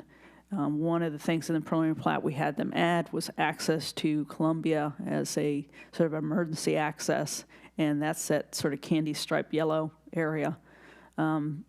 And they did provide that in a suitable dimension so that, you know, you could have two-way traffic in and out of there, and it is going to be stabilized. So these aren't construction drawings. Remember, these don't tell you what the base is going to be and the sub-base and all that. It just shows you where it's going to be. So we talked about the 3 existing ponds are going to be one large pond, and that's called Tract SW1.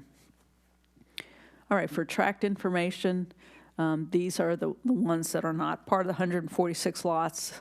So there's going to be 146 residential lots, and then to support that, you know, you got the roadway, utilities, you have a few landscape tracks, some areas that could be used for mail kiosks that usually gets designed, you know, with the post office and with the applicant responding to the post office as to location, stormwater, and that acreage of the 48 acres for the tracks does not include the acreage of the 146 lots, excuse me.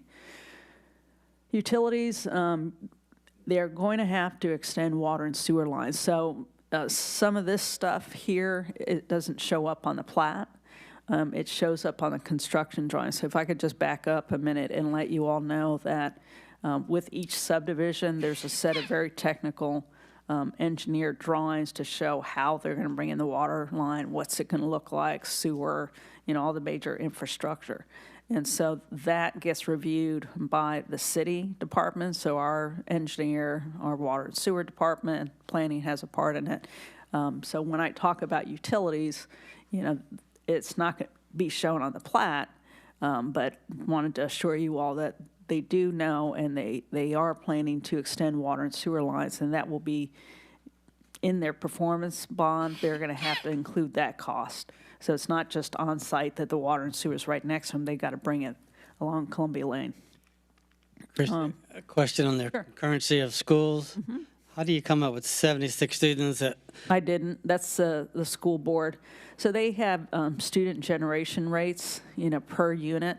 And if you would like, I can share, you know, that letter that they give us that has that little formula and tells us what it is. Only a half a student per house. I don't have any input in how the school board does that. I mean, I thought we had a formula pretty much like. We don't. They do. And we agreed to it in the interlocal agreement that we approved several years ago. But this seems like a lot lower number than we're used to. They have changed it over time. You're right. The recreation, they're not going to have any land set aside for recreation, so they'll have to pay the payment in lieu of. For our county, for now, would be the service provider for fire, and law enforcement is our city. All right, in terms of transportation, they, of course, just like we did with the Epic Apartments, they submitted a traffic study, and then, you know, there was, when they were going through the preliminary plat and some of the construction drawings, It didn't really seem like we had a final answer from the county as to whether they were going to allow the signal, but the county did finally answer us like a few days before the November 29th P&Z meeting that they were going to say that the signal was warranted at build-out. So, the details as to the timing of when that gets built is really between the county and us, because St. John's Heritage Parkway is a county road. It doesn't include us. And they say that build-out of both subdivisions, this subdivision and then the one they're calling St. John's Heritage Lakes North, would be by the year 2024. All right, so we look at other parts of the code, and then we also have the second check mark, the second bullet down, indicates to you all that part of the plat review also involves a land surveyor looking at all the monumentation and whatnot they have for the plat. So that part's done. Third bullet about performance bond, they still have to post these performance bonds before, if you all tonight say that the plats are okay, and you approve it, then what happens next is it's a type of sheet called Mylar, and the mayor's used to seeing it because he signs it, but it's almost kind of like something thicker than wax paper that's signed with special pens and whatnot, and that gets recorded. So that's what I talk about with the final plat. Mylar is that particular document. The properties cannot be sold until a final plat is approved and recorded, but, if Mr. Richardson wants to point out something to you, I'll let him, talk to you about that, because that's really more of the legal portions. All right, for the city reviews, our engineer who's in the audience, looked at for the construction drawings. Again, that's not part of this plat, the stormwater management, and they have to, meet or exceed the design standards. They looked at also the water and sewer lines. I have some red notes on this aerial talking about extension of water and sewer coming up from Columbia. And then the city attorney always reviews the legal documents. He's reviewed some of them. If there's some changes that they make for some reason, he would look at those again. All right, outside agencies, as you know, most developments do not occur in a vacuum, so they have to, coordinate with FDOT about not impacting their drainage. They've indicated they have a St. John's permit. We talked about Brevard County and the roadway. FDP, Florida Department of Environmental Protection, and then even the city of Melbourne for water concurrency. So in conclusion, the recommendation on November 29th from the Planning and Zoning Board was to approve the final plat for the dunes at Heritage Lakes with the following conditions. The first one, to coordinate with the city and floodplain agencies to ensure that building floor elevations, drainage, and other issues are addressed. So that means when they're going through with the building permits for each individual lot, to prove to Tom Forbes, who is our building official, but he's also a floodplain administrator, that they meet the minimum flood elevation they're supposed to do. So that's what we mean in number one. Number two, to post an infrastructure and sidewalk performance bond or bonds, depending on how they want to do it. And again, that's something that assures that the subdivision's not going to just be half-built, that even though you all may approve it tonight, that they actually are going to put in all the infrastructure to sustain it. And the third one is to pay the recreation fee prior to recordation of the Mylar. The outside agency permits is sort of an advisory statement, and I didn't include in the 1, 2, and 3 a statement that we had as a condition in front of PNC, and that's that last sort of bullet that says plat was revised to address this condition. So PNC said you've got to make sure that the final plat has the road names that E911 has approved, and that's what they did. They changed one of the roads between blocks B and C to Bar Street instead of it being called Dunes Avenue. And I'll try to answer any questions you might have. And the applicant is here. Mr. Frampus? Chrissy, I absolutely hate the dead ends in this plan. It forces services to either back down the road like garbage services or pull in forward and then back out and causes things. Is there any way to require a cul-de-sac turnaround at the end of these dead ends, or is that I'm not so worried about the T at the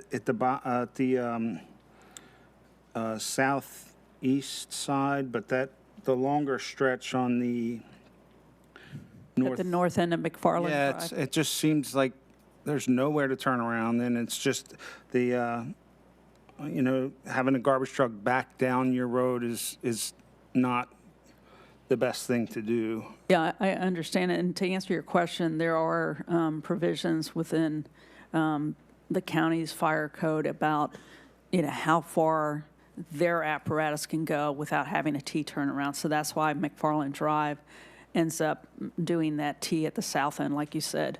And that had to do with a distance measure. So if you can see blocks G and H, and that little stretch of McFarland Drive is a little bit longer than where you were pointing to, which is up at the north end near Block E, near the, and so there's a little bit less distance before you get to a massive circle.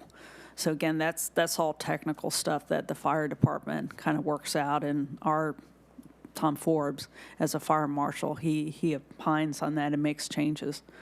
Well, and like I said, more so, you're going to have issues with trash collection because that happens twice a week, and that's going to happen all the time.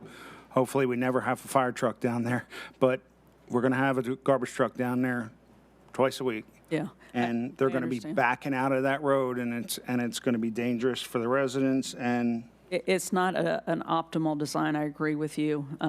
Staff's job is to tell you if they meet minimum criteria, and they do. so, like I asked, is there any way we could You can request certainly ask this? if they'd like to I mean, consider that, but they, because they chose not to make this a through road Right. to the section, so maybe the engineer can talk. yeah, about why it? don't we have the engineer come up, the project engineer?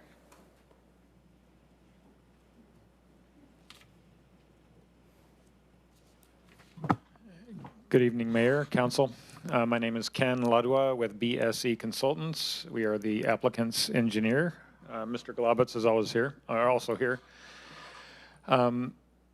With regard to the dead end on Tract A, the only way to add a turnaround there, either a cul-de-sac or a T turnaround, would be to lose the lot. That works. Well, you have a little bit of space to the east, right? There is or actually the north there, are you saying? North being to the right? Yes. I mean, throw in a cul-de-sac and make it easy for everybody. It's safer for your purchasers, the homeowners. I come from a community here, and I just recently saw a trash truck having to back down a dead-end road, and I cringed when I saw it. And it just seems like the right thing to do for the people that are going to be purchasing your homes. Can I ask a question? So would it be possible to go into Tract OS-3 with that cul-de-sac? Or are the terms of those easements prohibitive that they won't allow any pavement in those easements? I'm skeptical that OS3 would allow that. Okay.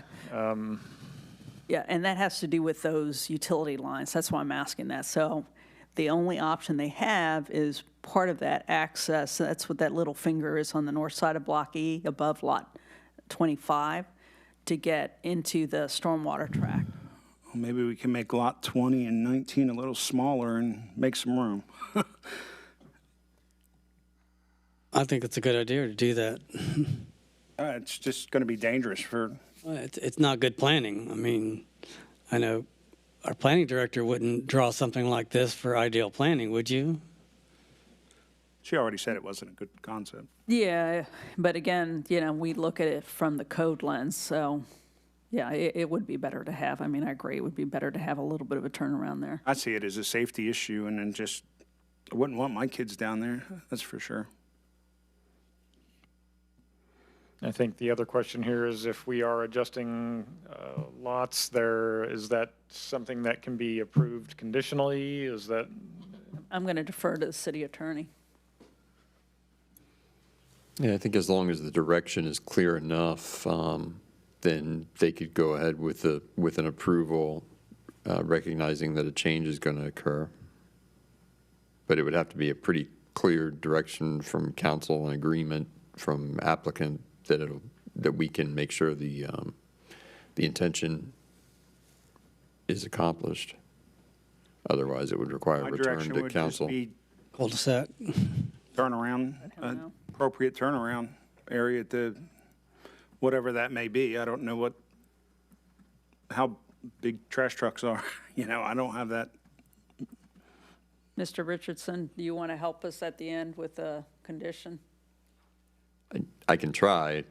It'll depend on what the applicant's willing to submit to, but this is within the purview of the review, typically of initial plat and not final, but Do you have a suggestion, sir, on what we could do? Again, I think you would end up losing a lot there. I think we would want to try not to lose more than one. And Now you have access, looks like you have access between 21 and 22 for lake access. Is that what that is, or is that a drainage easement? 20, of which block? Between 21 and 22, it looks like there's there's either access or drainage. drainage. For That's block E, okay. that's a drainage easement, yeah. So that means it's on people's property, it's not a, No, I get it, but sometimes you have to have access to the They to the do. lake, and that's, they do, and it's just above that lot 25. See that little finger? So look on the north side of lot 25, block yeah, E. I see it. That's the little finger that has access, and that is a code requirement. So reducing the size of 19 or 20 to give you a little extra space at the end for a cul-de-sac isn't possible? Mr. Chairman, members of the board, I'm Scott Globitz with BSE, business address 312 South Harbor City. Can you speak into the mic, please? Yeah, we actually have in the construction plans a T turnaround that meets code. I mean, we meet code with this plat. You're asking for something additional, and we're not going to tell you no. But if you allow us to relax some of the absurd requirements on lot 19 and 20, where there's a chord distance that makes those actually unusually large and don't fit the character of the neighborhood, there's more than enough room to pull that line over and put in either a bigger T turnaround than what we have or a cul-de-sac. It doesn't look like there's any T turnaround right there. That's because these aren't the construction plans. This is just. So what he's saying is that you're looking at the tract, but the actual sort of cul-de-sac that they have, or you said it was a T, Mr. Globitz, that shows up on the construction drawings. I'm perfectly fine if there's a spot at the end of that road to turn around. I'm perfectly fine with that. We certainly can do that because we've got lake access, so we can pull them in, back them up, and turn them around. We can definitely do that. Yeah, and just for clarification for the record, that modification, their construction drawings for the subdivision are approved because it met code. That would be just a minor modification, just so that you're aware of that.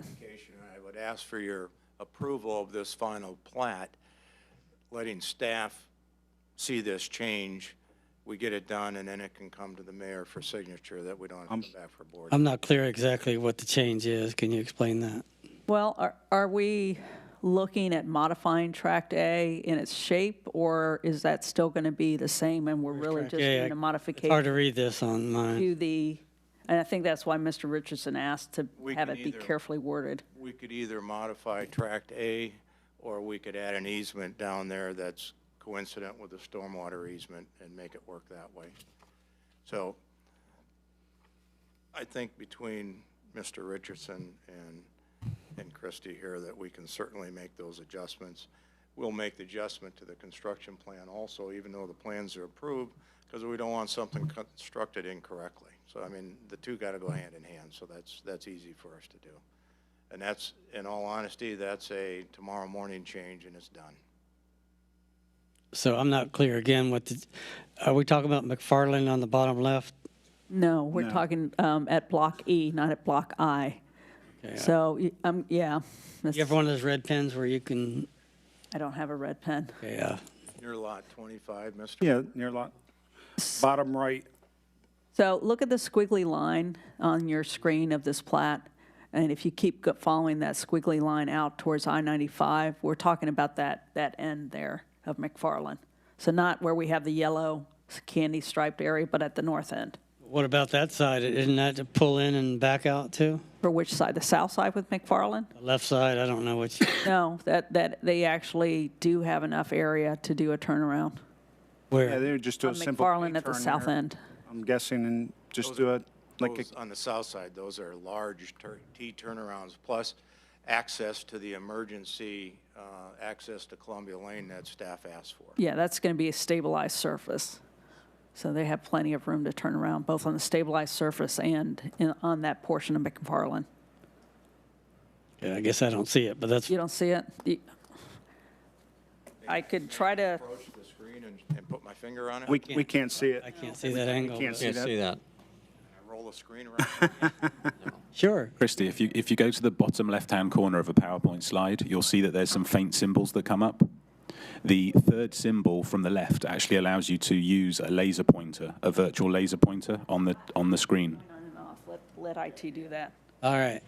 Christy, I'm sorry, I had to pay attention do. to what's going on there. that's right. Click on that, That's a dead and end. now go up to laser pointer. You see the menu that's come up. Now click laser pointer. Right. Can you see that, Mr. Mayor? I do. Perfect. Right here. Can you see that red dot? Yes. There we go, dot. bullseye. So that's a dead end. Is that what we're saying? You're telling, It is, but he's indicating that it already has a T turnaround at that area. But Guys, it and we'll make sure that what you're asking for is adequate just for a turnaround. That's what you asked for. And we'll make sure that if we make any changes to the construction plans, that gets made also, because we want the water and sewer services to hit the lot line. right. So we, On the left side, all the way over, if you can move your red dot, over how here. how do they turn around? that's a T turnaround, and that's larger than what's required. And McFarland also is to the west, going towards the striped yellow, is the emergency access that was asked to be put in there for Columbia Lane. And what about going east? Going east, that's only 100 feet, so that backup is well within the allowable limits for a fire truck and a solid waste truck. Is that access to Columbia Lane going to be open, or is that gated for emergencies only? I'll be honest with you, I don't remember, but we are not going to have it open as a street because it's not a paved street. No. I was going to say, if you don't have it gated, people are going to use it. It'll be policed by the HOA if nothing else. Yeah. And it's going to be green and grass, and people are going to mow it because it's But stabilized. you satisfy my concerns if you handle the one at the end of that track. If we can word it the right way, that's fine with me. You would satisfy mine. As far as T-turn, I think that's appropriate. Couch the motion that way so that we can make the change and get the Mylar in and get us recorded and move on. This calendar year is what we're looking for. Thank you. Also, can you address, Christy, the traffic light situation? Because they're not, right now, how many exits are out of this development? Well, on the screen, you have Dunes Avenue having one access near its south property line, and then having a shared access with the subdivision to the north at St. John's Heritage Lakes, and that's where the signal would go. That's already an existing cut, meaning a driveway sort of cut off of St. John's Parkway, and they want to put a signal there. They would make, those lanes coming into it a little bit bigger, but it doesn't show up on this one because it's actually part of the next subdivision in terms of that road track. But they technically would have, because they would be connected to that road track, they technically would have two ways in and out. And remember, they're less than 200 lots, so they're fine with one. Okay. So they both won't be open when this development opens? Yeah, I believe, and this is where I asked the development team to clarify, I thought the development timing was that the signal was going to be built at the same time as the Dunes subdivision was going to be built. Our goal is to proceed with the signal coincident with the development of the subdivision. Lassiter Transportation designing the signal. My understanding, it's about 3/4 designed. We want to put into production the mast arms. That's the lead time to get a signal going. And it behooves the sales program to make everybody feel safer with the signals, so we're not going to put it off. Okay, because it said something about comes up as you sell lots, but that's not the truth. The signal, and our traffic engineers in the audience here if we need him, but the signal is warranted at completion of both developments, but both people developing in there want the signal as early as they can to make their customers feel safe. Okay. All right, thank you. And if I could ask a clarification, I know Mr. Globitz sat down, but he asked for sort of a code lessening because of the curves of the two lots, and I didn't quite know what that means, because we need to know what that is if that's something we're going to put in the condition. Councilmember Frampus asked for some sort of turnaround at the end of Tract A. I said that we had one in the construction plans. If he wants a larger one, lot 19 and 20, based on chord length, become excessively big, because the chord length is also applied to the rear lot line on the circle at the lake, where a person could slide the lot line and not make it perpendicular to the roadway. Like you could take the southern line of lot 21 and curve it over, move the other ones over, give us a little bit more room for the T turnaround that you're requesting, or just the turnaround. We aren't specifying what it's going to be yet, but it will be an adequate turnaround. So if I could just ask, so what you're saying, lots 19 and 20, instead of sort of big, thick wedges of pie, they're going to become slimmer? Is that what you're asking for? You know, we can do it without that, but but the code for those pie-shaped lots, quite honestly, when you look at it, if you live on lot 18 and you live on lot 21, you ask your neighbor, why do you got such a big lot on lot 20? It's just the way the code's written. Or they might say, why is my lot so small? They might say that too. I'm sure they'll be charged for a larger lot. Yeah. But we could make them a little more equal in there. So we're not worried about that code change tonight, is what he's saying. All right, we'll take care of it. Thank you. All right. Mr. Frampus, your light is on. Yeah, I'll make a motion to approve the final plat as written with the with the addition of the, however, Mr. Richardson thinks we need to word that.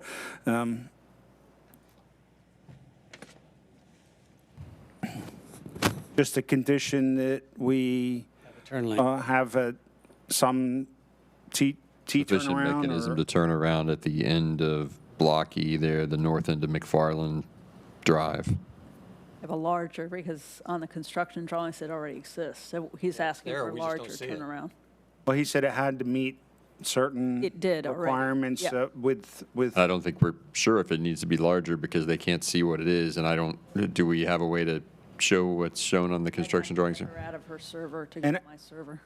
And I'm fine that once they work it out with you, that we still move forward and do the conditional approval with knowing that they're going to Right, I be able understand. to turn around. Want to make sure Mr. Richardson's okay with. I understand what the condition is, sure. Okay. Mr. Ditmore? Oh, I'm sorry, I'm second the motion.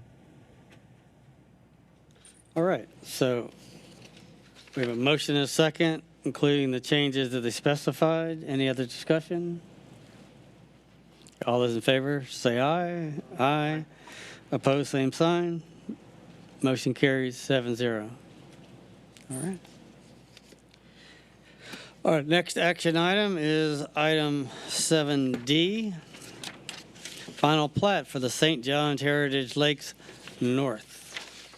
All right, so this is the other subdivision that I referenced, and this is to the north of the dunes. So this is also one that has come before you all as a preliminary plat. And the engineer of records, Scott Globitz, you may hear from Ken Lidwa about it like you did with the other one. As I said, it's the same location. It's just north of the one we just talked about. And this property is almost 58 acres. What they're doing is they're showing 7 parcels on that black and white drawing that's called the plat or subdivision layout, and a multifamily parcel. So they would have 6 commercial parcels, the 1 multifamily parcel, and it includes a bunch of other pieces of that development, and then they would have a little bit of road track, sanitary lift station. That sanitary lift station would be public. That hasn't changed from when they came through as the preliminary plat, a signage, open space, stormwater tract, some green area, a utility, open space, passive recreation use. And just like we did with the other one, we also took this at the same time to our Planning and Zoning Board November 29th, and they recommended approval. You all are the governing body. So again, looking at an aerial view and looking at the red polygon, this is the one that is actually on that curve portion of the St. John's Heritage Parkway, whereas the other one didn't have quite as much of the curved frontage. So again, they're doing the same thing as the dunes. They're not constructing the infrastructure at this point. They're going to post performance bonds for what is needed. And just like the other one, there's still 3 conditions that remain. We're going to go through it, and that's from when they submitted the preliminary plat to the city. And I believe Councilmember Frampus had asked me some questions about whether some of the other items were adhered to, and I just want to distinguish that. Remember, for this development, there's 2 things that are going on. There's a subdivision plat, and what already occurred was the initial site plan approval for the Eden Living rental community. And so what Mr. Frampus will probably ask me in a few minutes to clarify are the conditions that went with that Eden Living initial site plan and not really part of the plat. But I'm happy to talk about those too. All right, so the biggest thing for you all to know is that with parcel 7, it grew, it increased in size from the November 29th Planning and Zoning Board meeting, and it had to do something after that meeting because one of the conditions of approval was that we knew as staff from the construction drawings for that rental community that there were some questions about them meeting setbacks. Remember, we talked about setbacks on the other one. Well, on the Eden Living, there were some questions about setback, and in order to meet setbacks on all their sides, they increased the parcel 7. And so now they're compliant. As a result, parcel 7 increased by, this is just rough math, 16 acres, and tract A, which was their road tract, became smaller. So we'll look at that here in a minute. The tract information is that, parcel 7 was just for the multifamily before, but now it includes some infrastructure, including the road easement that's right next to, between the commercial and the multifamily. And then the sanitary lift station and related improvements, that's still there. So that would be public. But everything else on this property is private. It's not city-owned, only the lift station, which would serve as a regional lift station. And that's a good thing for our infrastructure. All right, I just wanted to point out the tracks because I know it gets a little bit wonky on the plans. That's not a technical term. But you have the tract A, and we put the little symbol for the signal. That's where they're proposing to do it. So when I said for dunes, that the signal would be on this property, that's us showing you that it would be indeed on this, axis where there's already a curb cut, there's already sort of a driveway apron. They're going to have to make modifications to that, and obviously all that permitting is with the county. And tract A is going to end at the lift station, so that's going to be the sanitary lift station. And they do have this little tract C that's for some of their monumentation and beautification that they're going to do to enter into the area. Tract B is one that doesn't really play a part in this because this is sort of leftover property from when FDOT built, the interchange, and they had to have a pond area. This is just like a triangle that doesn't do much, but it is part of the subdivision. It's just open space. That's how it's listed. And then tract E was the sign parcel where they're going to have that sign that I believe they showed you many months ago. And this is something I believe Councilmember Frampus asked me about was whether they did make some changes to that sign, and Mr. Morgan and I looked at it. You all had asked for the lettering on that sign, that sort of tower sign, to be a little larger, to be a little more prominent, and they did do that. So that shows up on the construction drawings. Again, that doesn't show up on these black and white drawings, which are just for the lot layout. All right, with the commercial parcels, these are the parcels 1 through 6 that have frontage on the St. John's Heritage Parkway. And then parcel 7, where that Eden Living community was going to go, is behind that. So instead of having like a tract for a road in between the commercial and the multifamily, they're going to have this right-of-way in an easement. If you have questions about how that works, I'm sure Mr. Richardson could tell you, but it is legal. They could do that. So that was one of the changes. And as far as concurrency, you know, they do meet, again, most of this is really found out through the construction drawings, but they do meet all our minimum concurrency requirements. And we talked about the signal, and yeah, there's not much more to say about that. With the other requirements, they do conform to FS stands for Florida statutes, and again, our surveyor reviewed it. And then if you have questions about the recordation and when the sales transactions occur, Mr. Richardson could answer those. So again, the engineer, city engineer in the audience, he reviewed the construction drawings along with other departments, and this one's almost approved. The city of West Melbourne will provide water and sewer lines just like we did the dunes. And then we talked about the legal review that Mr. Richardson does. Again, just like any developer in the city, they have to meet, you know, the requirements of other agencies. So in conclusion, the Planning and Zoning Board on November 29th, you know, recommended that you all approve the final plat, and I've listed the conditions. Number 6, if you look at the wording that I have on the screen, it's new because since they made a change to the plat where they changed what was a tract for roadway into an easement with the right-of-way in it, I wanted to make sure that, you know, the documentation that they submitted, and I believe that was today or yesterday, we just got that documentation.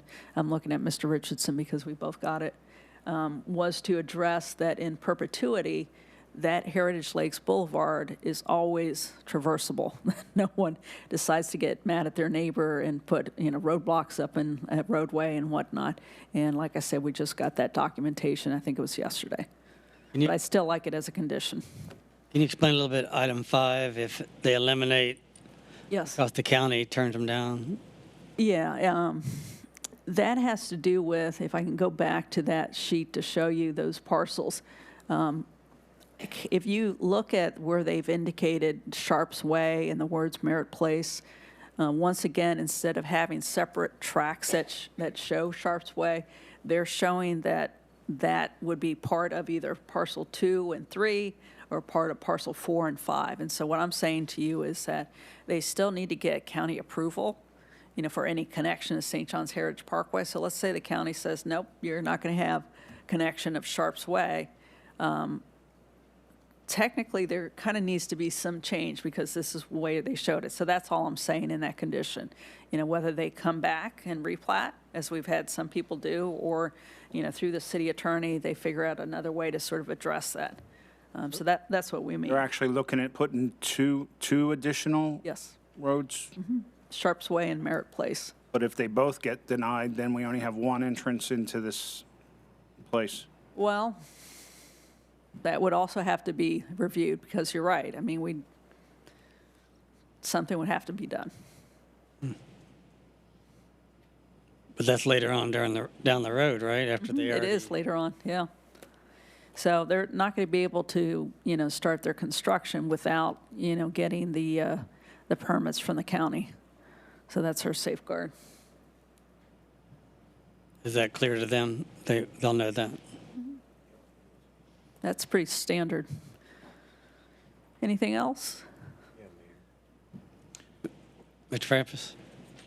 Yeah, just what you talked about earlier. We had put additional conditions on there about, talked about the sidewalks, talked about the mailbox area, and we also talked about having enough room for the larger fire trucks to be able to get through. And as you indicated to me, that was all taken care of and It was. out? So there's, after the initial site plan approval, just like Epic, I said to you, the next stage is then they do their 100% civil engineer drawings. It comes to staff, and we all review it, all the departments involved. So we did the same thing, and we absolutely made sure that they submitted a sheet with a revised, what they call an auto turn template that showed the dimension of that larger truck and how it maneuvered through the site.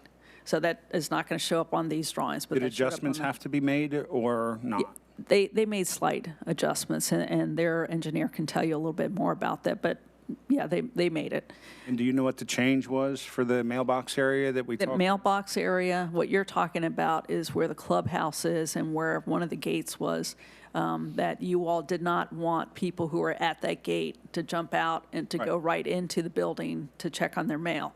So they closed that off, so there is no entrance, there is no door, because on the plans it showed sort of door swinging out or allowing people, so they changed that.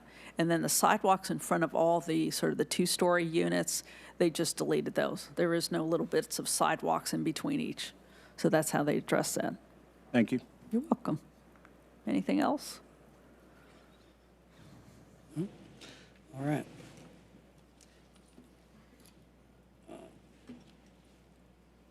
Do we need a motion on this? I do.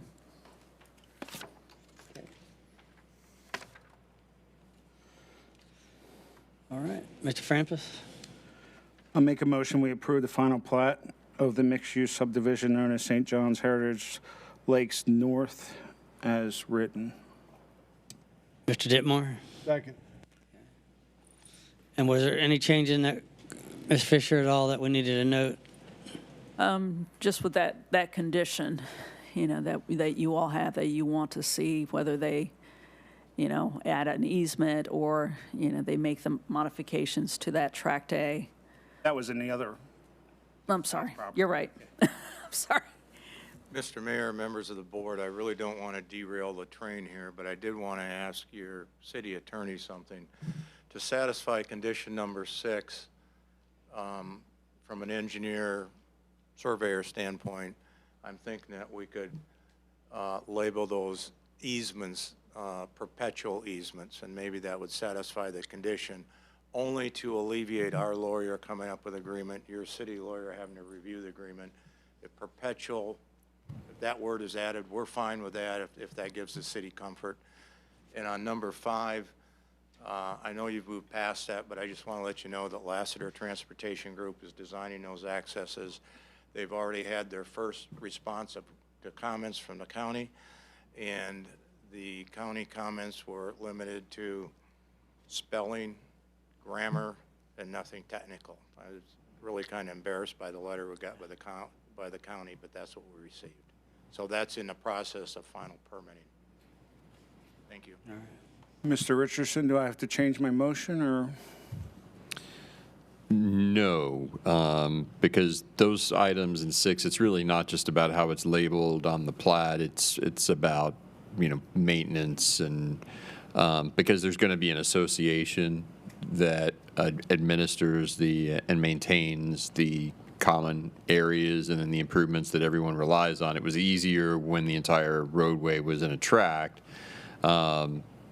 Just some language had to change with it being placed in an easement, and I think that Ms. Fisher's correct in saying we may have already received the revised agreement that addresses comment 6, but if not, we'll get it. But no, your motion can stand, which I believe was to approve the plat with the conditions as displayed there.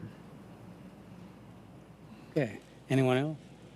Okay, we have a motion and a second. All those in favor, so by saying aye. Aye. Opposed? Motion carries 7-0.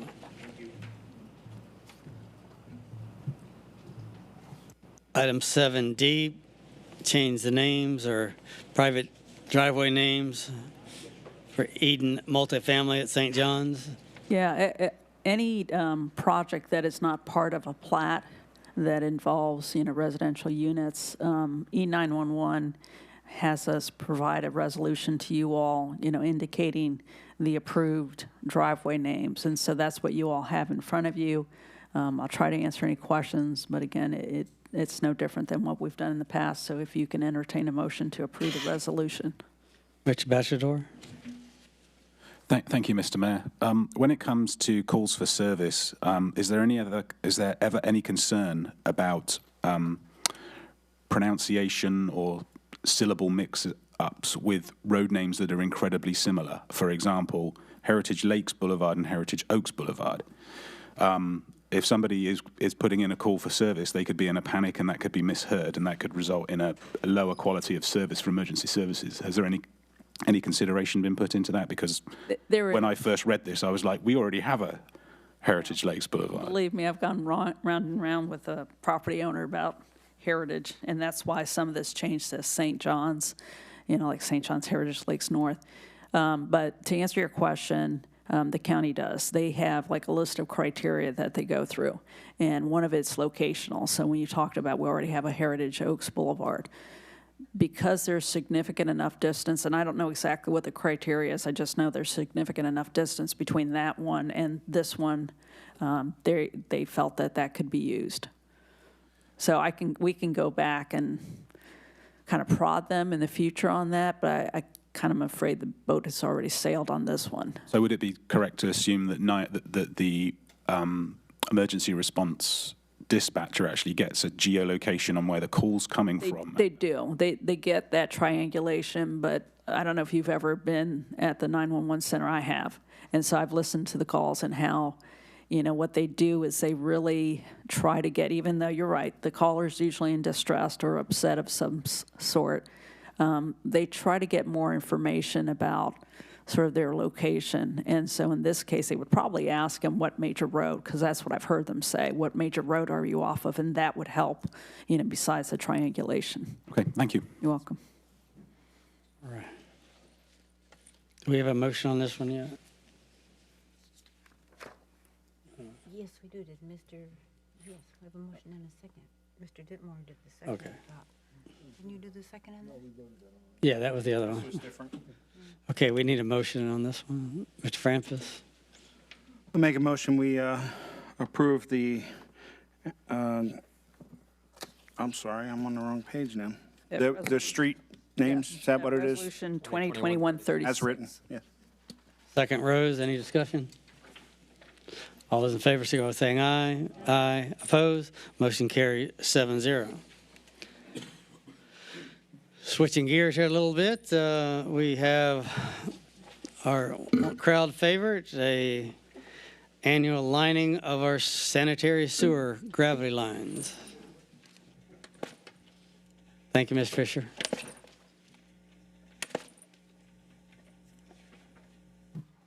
Good evening, Mayor, council members. Good evening.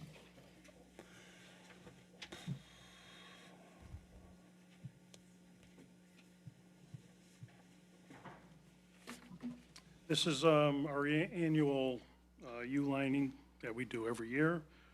We've been doing this for the past 14 years with in Citriform. As you can see, this year we're looking to do 7,245 feet of 8-inch sewer pipe for this year's lining. We have a list of 10 roads that we are doing. We're working off the pricing off of still going with Daytona Beach, piggybacking on their contract. And our total amount for this project is $238,247.80. We have budgeted for this year, for this amount, is $240,000, so we are under our budgeted amount of what we're looking to do.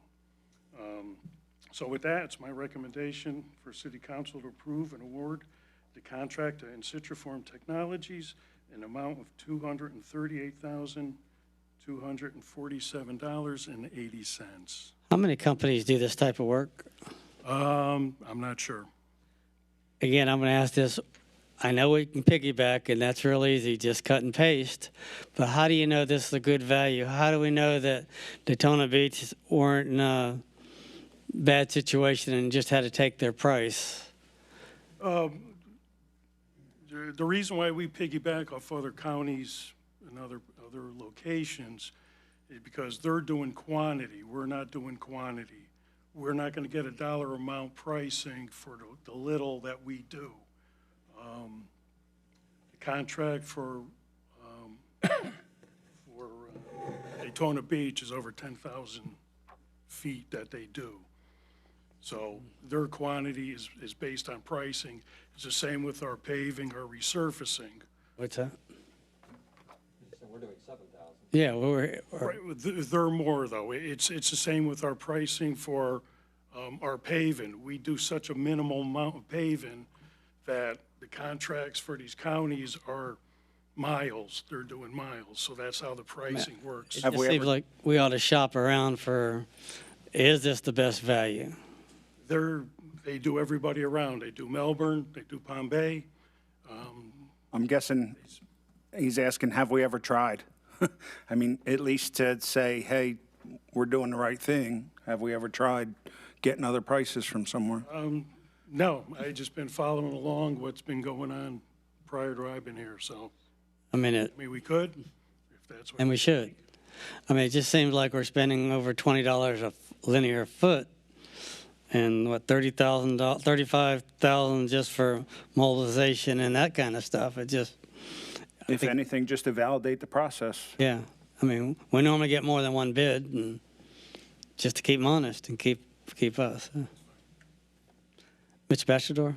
Yeah, thank you, Mr. Mayor. So the piggybacking, in my understanding, enables that linear price per foot at 23.10. Were we to have an independent contract and not piggyback off of that, we would be that company would actually be forced to buy a lower amount, whereby the price per linear foot would increase. So with bulk buying, of course, you get a better bid per price, and also with the call out, of course, they're already coming down to the local area, so there's going to be significant cost savings. So I'm quite comfortable moving forward with this as it's written, but it would be a good exercise just to make sure that these are competitive prices for future fiscal years, perhaps. Thank you. Yeah, because I think there's a lot of different variables. Where did the company come from to go to Daytona?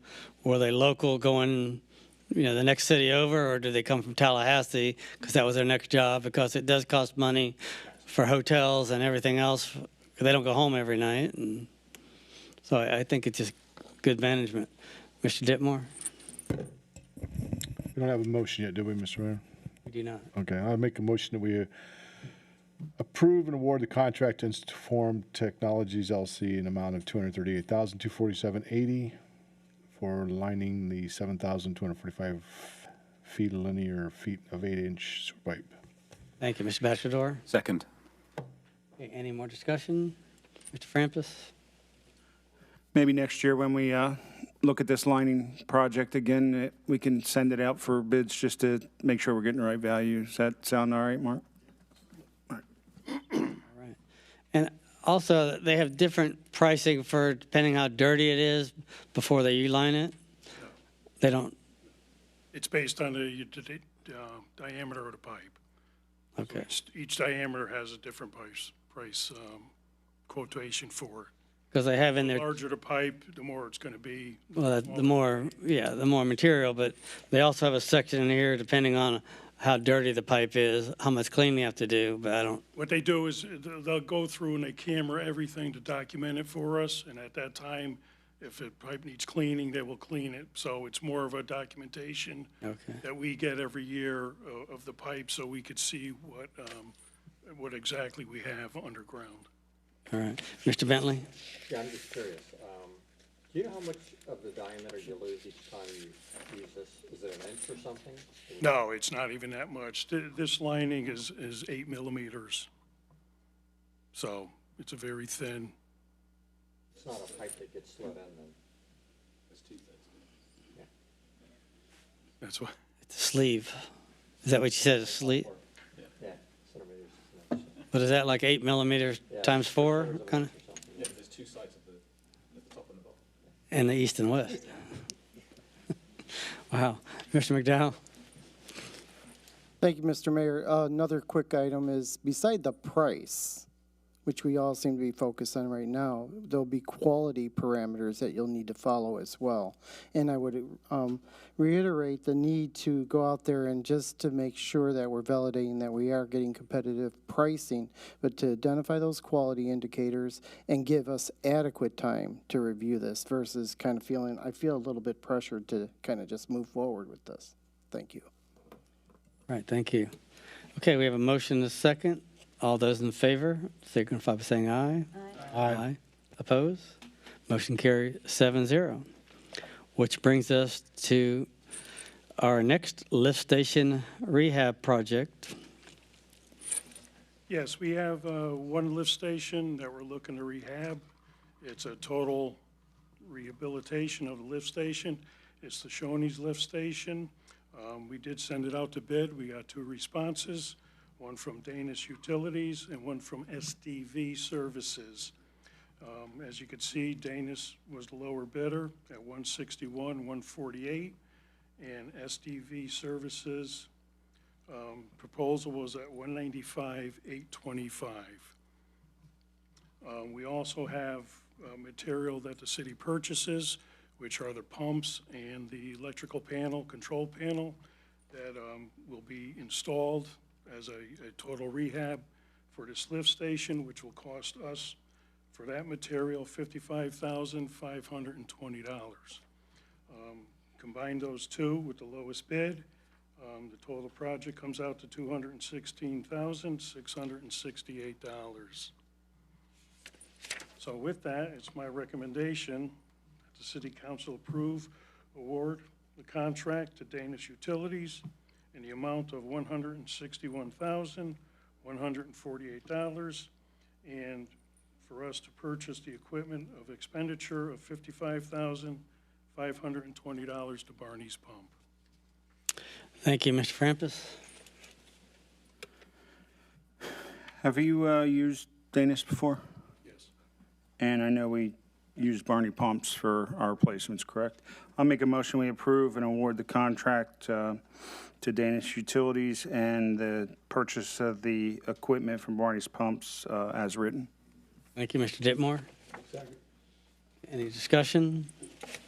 All those in favor, signify by saying aye. Aye. Opposed? Motion carries 7-0. Thank you. Next up, we have Tim Rohde. He's going to tell us about the reuse replacement project. The fun stuff. We're up to the fun stuff. Save that for the end. I'm sorry. Said we save that for the end. We save the good stuff for the end. Mayor, council, good evening. We have 2 task orders in front of you. We'll start with the first one, Hollywood Boulevard reuse project. Looking to use ISS, our engineering services, to approve task order for them to do, to design the reconstruct of a reuse line along Hollywood. The engineering and construction is $440,000 estimate for the total package. The ISS task order we're looking for approval this evening would be $78,048. Not to exceed amount. A little bit about the project, the reuse water line along Hollywood Boulevard, about 1,650 linear feet. This is a line, I've been told, obviously not here, but I've been told this line, one of the reasons why we're looking to redo this line, it's had some pops in the past, so it's had some issues with some. Sorry, it's had some issues with some pops in the past. Also, right now, currently, the reuse line is under the road. So when Hollywood, the road got redone, this line is under there. This would be moving it outside of that area. So we're looking to, it's got a little bit longer of a lead time than we'd prefer, adding in a little bit of time to work with the county to get the permitting process. But this would be, if we get the go-ahead with this task order this evening, we would put this together, and this would be a project sometime, hopefully out to bid and constructed sometime around this time next year. So it's about a year out to get to construction. Thank you. Mr. Ditmore. Thank you, Mayor. I have a question. Piqued my curiosity. You said you wanted the line's going to run above ground? No, I'm sorry. The line will be outside of the roadway. Oh, outside the roadway. I'm sorry. Outside of Okay. the actual road. It'll be in the right of way. Right now, it's currently under the road, which is Okay, I understand. not I not. understand, I Is understand. that going to My require mistake. tearing up Hollywood Boulevard?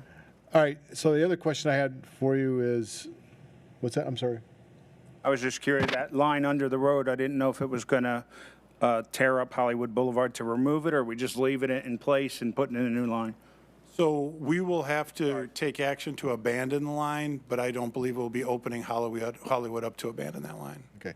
So are we going all the way down Hollywood Boulevard to we get to those neighborhoods that use the reuse water? Because I have a question, because we've always had a kind of chronic issue going into Stratford Point from Hollywood Boulevard into Hammock Lakes. So I don't know if that's going to be an opportunity to fix that, or are we still going to be stuck with that same problem we have? I'm sure So Mr. Morgan the replacing of the line is not going to give us any more sufficient capacity. However, we are making improvements at the plant to help with the capacity issue. Yeah, I was just looking. We have I don't know if you're aware of it. We have an issue between those two particular neighborhoods where they're manually shutting off in the middle of during the reuse day. They're splitting the morning and the afternoon hours up. So they have to manually send someone out there. I'm sorry, someone has to go out there and manually shut off the valve in the mornings and then turn it back on in the afternoons. So I don't know if that was going to be included. Mr. Yeah, Moore? the project does not include a change out on that location to an automated valve. We have several automated valves in the system, but that's not one of them. It's a little bit off-site from this project, so that would sort of be a separate piece of work that we could consider in a future budget. Okay. With that, I'll make a motion to authorize the city manager to execute the task order with Infrastructure Solution Services for the Hollywood Reuse Replacement Project as presented. Thank you, Mr. Bachelor. Second with questions. Yes. Is it a bypass? I'm sorry. Is it essentially a bypass? No, this would be our reuse main. Right, but it will connect at the northern end and connect at the southern end and bypass the problem pipe. Correct. The problem pipe will be abandoned. Right, so that'll be filled with concrete or some other thing. Well, and just let me put a little risk notion in that. Because Hollywood is a county road, we would need the county's permission to fill the old line with slurry. And that's not in accordance with their current policy. We've gotten some limited exceptions to that, but I don't know that we can assure that we're going to be successful in that. So just so the council's aware, the county's current policy is to have us remove the abandoned pipe rather than it. To me, it would be better to leave it in place and fill it with flowable fill, but that's not the county's current policy. That affect the price of this? Sorry. Yeah. If we could get flowable fill, it would cost less and would do less impact to motorists. There's a lot of good reasons we would ask the county to let us flowable fill, but there's no assurance that that would be the outcome. Which brings me to my next question. How much anticipated road blockages will there be to disrupt traffic flow along Hollywood during this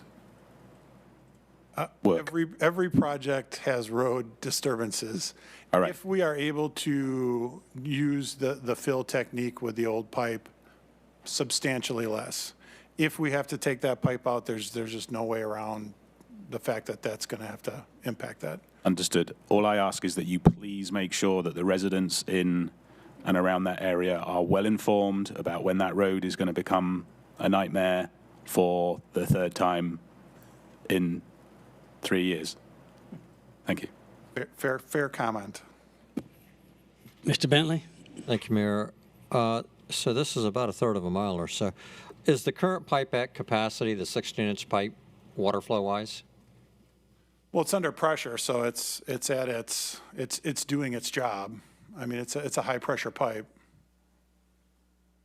I didn't know why you wouldn't put a bigger pipe in, for example, if we were. Oh, I'm going to have to defer to some engineers, or I might have to defer to Jacobs as to the size of the pipe. I mean, the system is designed to function. That's, to me, ISS has it We'll be looking at if there's any efficiencies in change of pipe, but, you know, in general, your system is designed a specific way. If you're removing one pipe for another pipe, you're trying to stay consistent because of the pressures.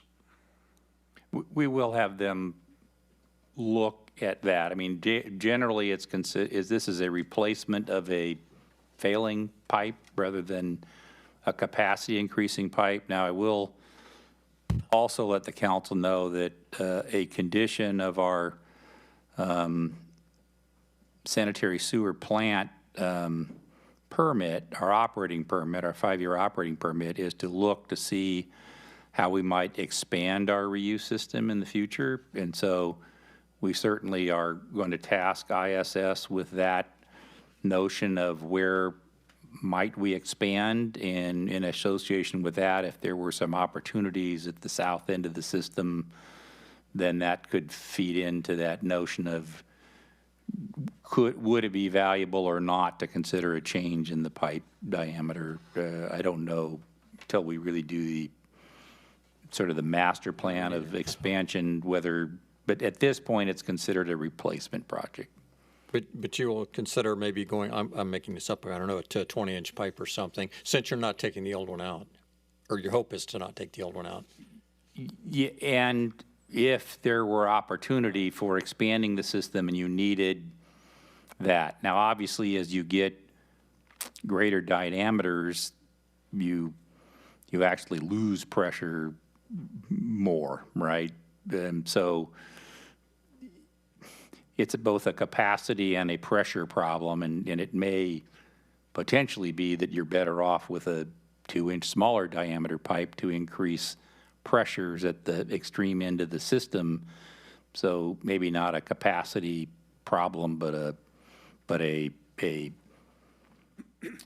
how much line loss do you have on the way?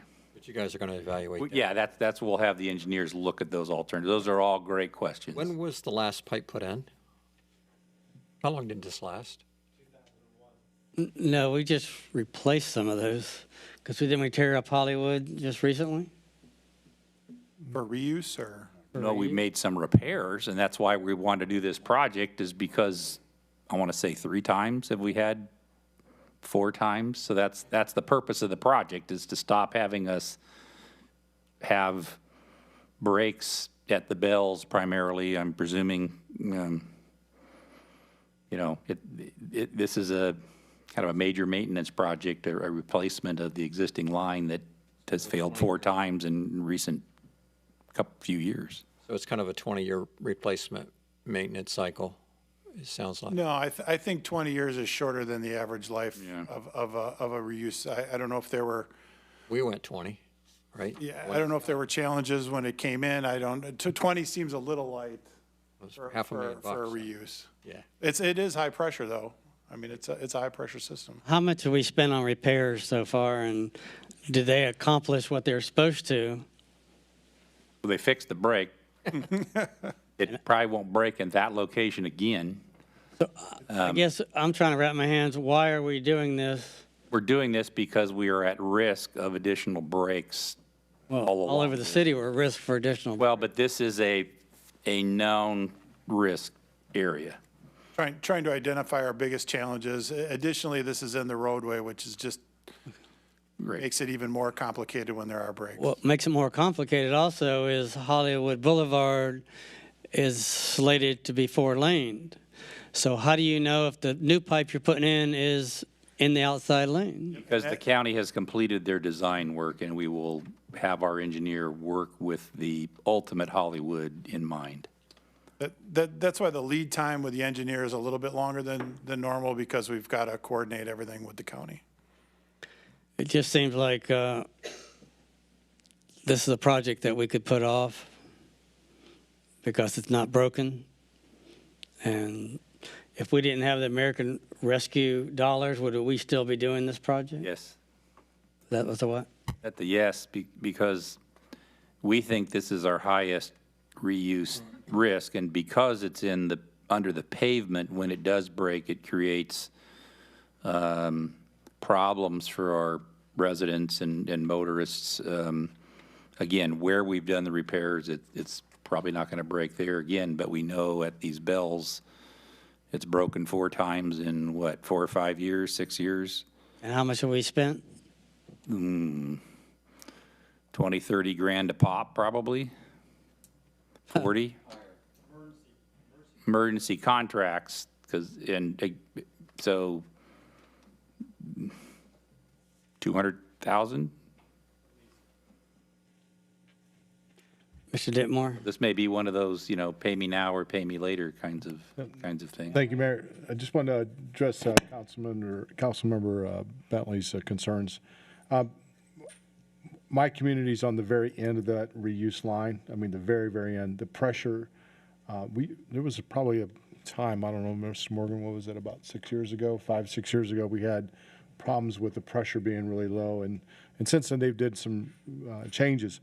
That pressure right now, I really wouldn't want to change that pressure, because any higher, we're blowing heads off of sprinkler heads constantly, and water shooting about 15, 20 feet in the air regularly. And so even when we have, during the high use periods, it's working, is what I'm trying to say. So if we adjust further and go higher, it's going to be problematic. And we're going to have a lot of people trying to fix these sprinkler heads, and they're constantly, right now is really a problem right now. They're constantly breaking. We're having a lot of issues, probably more with some of the homes as they're getting older. Some of those systems are starting to break down on the residential side, because those houses are around 20 years old now. So those are starting to break on the residential side, and we're starting to see breaks already. But some of it, I believe, is because the pressure increased. So not only the sprinkler heads are breaking, some of the lines are breaking. So I'll just be real careful about adjusting that pressure up or doing anything to make it any higher than it is. I just wanted to bring that up. But right now it's working. The pressure's good, so at this point. So. Mr. Ditmore alluded to the system not working right as far as the changing of, they have to go out there manually.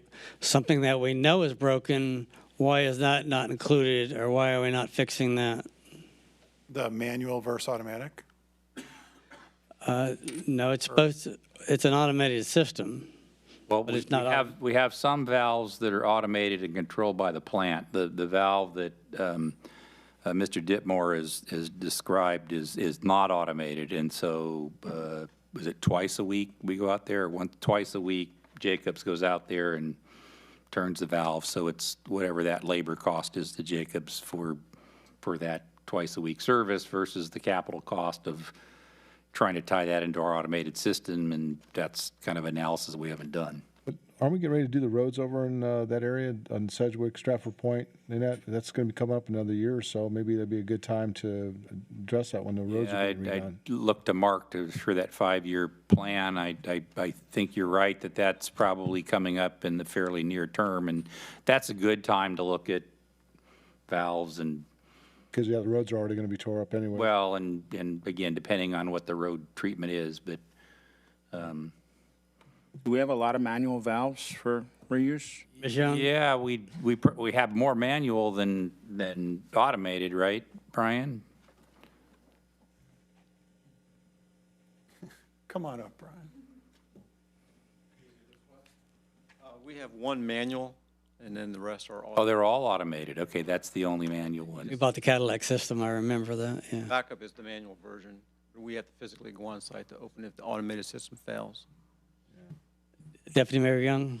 I just wanted to comment that since I live right there at Westbrook, and this is right where Florida Avenue comes right in there to Hollywood. So you've got Oak Grove, Linwood, Stratford Point, and Westbrook. So when we try to come out of our subs and try to get on to Hollywood, when that road is torn up, it is awful. And in peak hours when the traffic's already coming down Hollywood and that's torn up, it's awful. So it would be very nice to get that fixed, get it out from underneath the road and get it fixed once and for all. So thank you for bringing this. If we have to remove that pipe, you think that adds about 25% to the budget and making this close to $1 million project? A lot you got to add. Yeah. That sounds expensive. I don't know the answer. Certainly, we'll be working to try to convince them that the right approach to this is to fill it with flowable fill and leave it in place. good luck, because we tried that before and on this other road, and I don't think they did that. But Yeah, they also charge us for those permits, don't they? Yes, we were Very good. successful at the north end of Hollywood. You probably remember when the county did the minor widening approaching 192, added a third northbound lane. They kind of did with their own force account some improvements there. They let us do a flowable fill for an abandoned line there. So we have had some success, and on Hollywood. Mr. McDowell? Thank you, Mr. Mayor, and I might as well chime in here because I'm in the center of that rectangle. And my question is that you're on the east side of the road. If I read that correctly, that's where the work is going to be done, which is the side that I'm on. Is there a reason why east versus west just picked that side?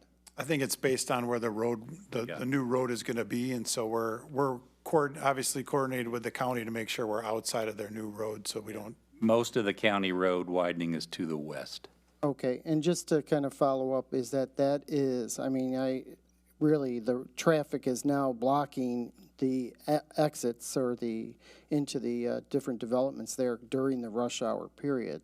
So this is really, really important. We get the communication out there as to when and how long and what are our options of getting around it. Thank you. Also, it's probably good to get the engineering done, and then we can first assess it to see what it really costs. Because again, like somebody once said, if it ain't broke right now, let's not tear up the road. So again, we'll have to balance that. All right, we have a motion and second on the floor. All those in favor say aye. Aye. Opposed? Motion carries 7-0. Next project. Last item. Oh, sorry. Next project up is a water main project. We're going to cross Wickham, just a little bit north of 192. Going to work with engineering firm CMA. We've had some luck with Chenmore in and around the 192 area, working with the DOT, working with the county, trying to get a lot of permits in a real tight area. So decided to go with that firm, gave us a number not to exceed 129. I'm sorry, I should probably put my glasses on. 129,950 is the task order amount. The construction amount estimated for this is 350. That's a pretty good number for a short distance that we're looking to do, but keep in mind that particular stretch of water main that we're trying to cross Wickham, very challenging, lots of utilities, lots of old utilities, very tight spot to get across. And so one of the items that I just want to point out, I guess the key items why we're looking at this project, first and foremost, this does tie in the Winn-Dixie complex when we are no longer with Melbourne. So key item, got to get service over there. Second item is if you look on the second page or their lead page of their task order or scope of service that they call it, the area in general has a couple of different West Melbourne water lines that dead end in and around this area. And so one of the items that we're doing is kind of taking a comprehensive look and seeing how they can all tie in so they can all loop together. We have just 3 different lines that come in from different areas. And so this has been an item identified by Hazen and on their report for the backbone of the water utility. And while it comes with a price tag, this is definitely an important item to tie in our system. So. And it's a miracle it was only $50 under budget. So, I mean, do they get to see our budget and kind of bid that way, or they just? Well, we do reach out to the firms and get quotes on what they're looking to do, and that's how we establish our budget. This has been in the budget for multiple years, and so this is just an item that, we get estimates of what they think a task order will cost, and it rolls up. Mr. Ditmore? Thank you, Mayor. I make a motion to authorize the city manager to execute the professional engineering task order with CMA for the Wickham Road water main crossing project as presented. Thank you. Mr. Frampus? Second. Okay, any discussion? Mr. Ditmore? Okay. All those in favor signify by saying aye. Aye. Opposed? Motion carries 7-0, which brings us to the city council reports. Thank you, Mr. Rhodey. Up first is Deputy Mayor Andrea Young, her first time up first. Thank you very, very much. Two things I have. The Brightline representative came to the TPO meeting, and she gave us an update on what is going on with the train. It was very, very interesting. And I'd like her to come and speak to the rest of the group because there was so much information that was coming out from the train that if she comes to the group and explains it herself, then she has a PowerPoint and you can ask questions on your own. I realize we don't have any train tracks going through West Melbourne, but everywhere the train goes, we go. So, I mean, we're going to be driving over the tracks continuously. So maybe in January, Mr. Morgan, maybe perhaps, or whoever's going to handle the agenda for January, do you think maybe she could come then, or just give me the whatever meeting is best, and then Yeah, we can request their availability. It sounds like Katie, you yes. wanted to have that sooner rather than later. Yes, absolutely, sooner than later. All right, then at your chairs, you'll see these two handouts that I gave to you. We'll start with the one that's dark in the front, if you would, please. These are FDOT. This is their 5-year work program, and I have my pages marked off here. So on pages, on page 4, you'll see that we have things that are not only within West Melbourne, but that are very close to us or that affect us in some way. You'll see here on page 4 the project that they're doing for the Aviation Preservation Project, which is down in Valkyria. So I know, again, we don't have an airport here, but this is relevant to us because we do have a lot of people that do fly into that private airport privately. So that does come into our purview. On the next airport, I'm sorry, on the next page, then page 5, this is our Melbourne International Airport. These are TPO projects that are going there in closer to home. Page 9, if you would look at that, please. That is St. John's Heritage Parkway, Ellis Road. It's like right halfway down. And then there are 2 of them, and this is for the money that has that they already are holding for funding for the widening and for the work to be done on St. John's Heritage Parkway, which is actually Ellis. I'm sorry, it's not the Parkway at all. It's Ellis, and then Ellis from John Roads west of Wickham. So I wanted you to see these updates and what is in the 5-year program. On the next page, also you'll see the Hollywood at 192. This has been brought up a year, so instead of being the 23-24 year for the project to be done, it's 22-23. So this improvement to Hollywood at 192, and of course going across the street over where it's Evans, I'm sure as we all come down that way, you know, that piece of concrete that's in the middle there on Evans when you're trying to cross over.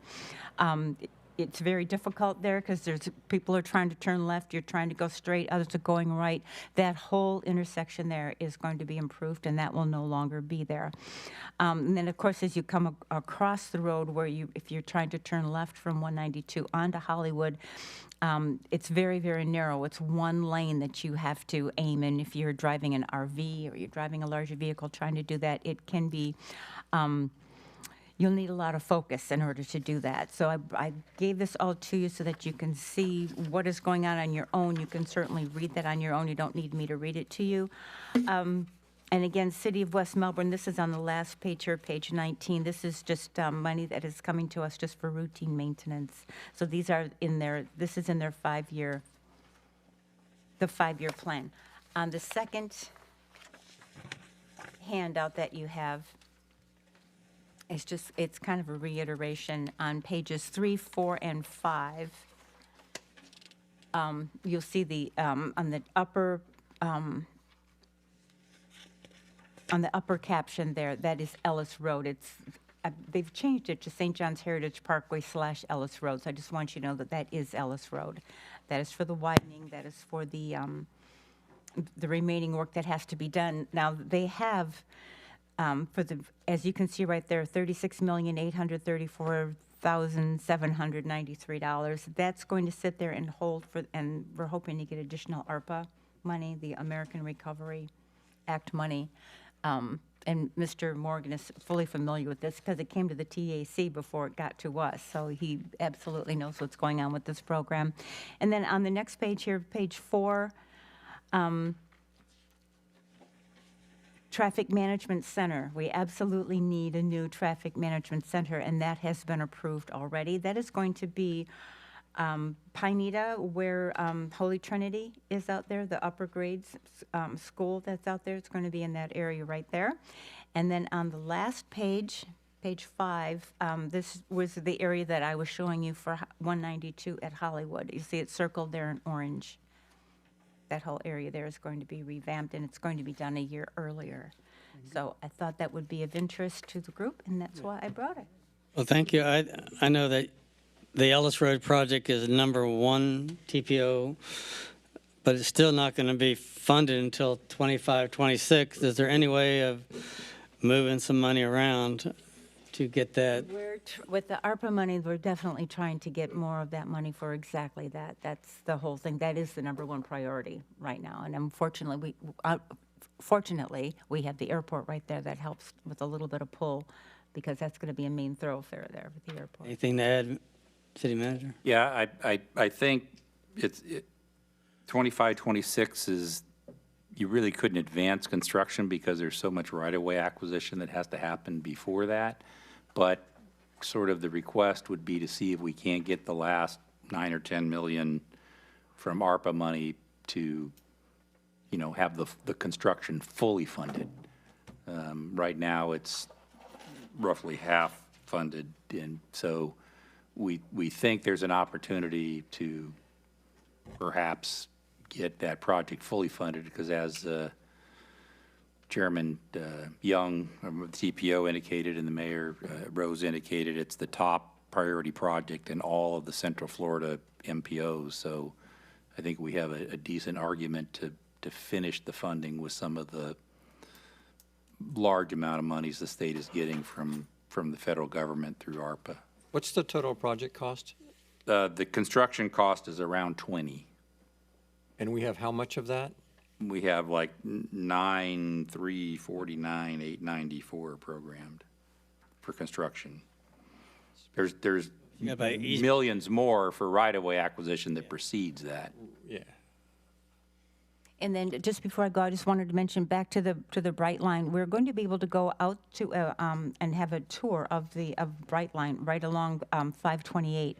So if you would like to go on that tour, probably we should not all call the TPO all at once. So let me know, or maybe we should do this through the clerks, through Cindy, kind of like we did when we went out and watched the launch. We'll go on a bus, one of the SCAT buses will pick us up, and we'll be able to go out there. We'll get a tour. We'll get to ride on the Bright Line.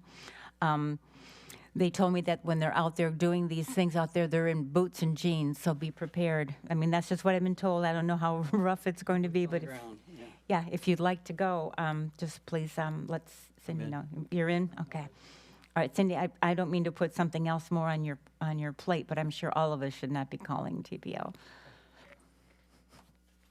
And I don't know what date, so they'll once they have an idea of how many of us want to go, they'll get a date. But I know I want to go. All right, thank you. Thank you, Councilmember Daniel McDowell. Great. Thank you, Mayor. Beside the regular meetings, standing meetings of the chambers and the open houses and the Space Coast League of City dinner last night, I also attended the Titusville Sustainability Workshop and participated or listened in to the webinar yesterday on with the Florida League of Cities for the legislative updates, and I'm not sure if anybody else had participated in that, but there were some concerns about a couple of those bills that maybe not today, but in the future, near future, we could talk about what that's going to have as far as impact, especially regarding the justification and ordinances of the economic impact. It sounds like that's pretty sophisticated and might even have to take additional resources to satisfy some of that language.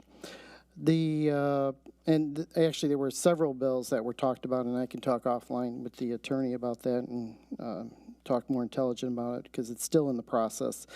I wanted to make sure you all saw the invite for the athletes. Thank you again. That's January 15th that we're going to be held here at the community park. A special shout out to the police department and the Parks and Recreation Board for their support and all the other city staff that's been helping out with it. I appreciate it very, very much. And if you can please attend, if it is possible on your schedules, I greatly appreciate you being there. And let's see, what else do I have here? I won't need to follow up. I guess I can address this with the city manager when we ask the questions about the humps and bumps or whatever it is, that follow up on the on that road construction that we had as far as the speeding, the speed bumps. Okay. Yeah, speed bumper, whatever that was on the Whitman, I believe.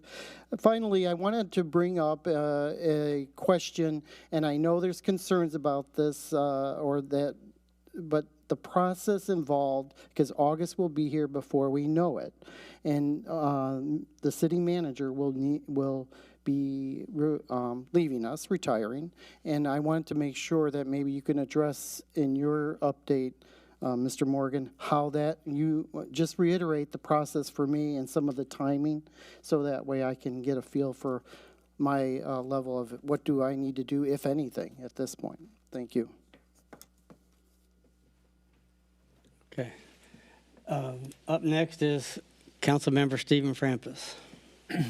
Thank you, Mayor. First, let me wish everybody happy holidays for Christmas and on the break that we're going to have, and I hope you enjoy your time off and spend quality time with your families and everything. So I did have sat down with Mr. Morgan a little bit, I think, at the end of last week and talked to him on a couple topics. I asked him where we were at with providing the employees with the $1,000,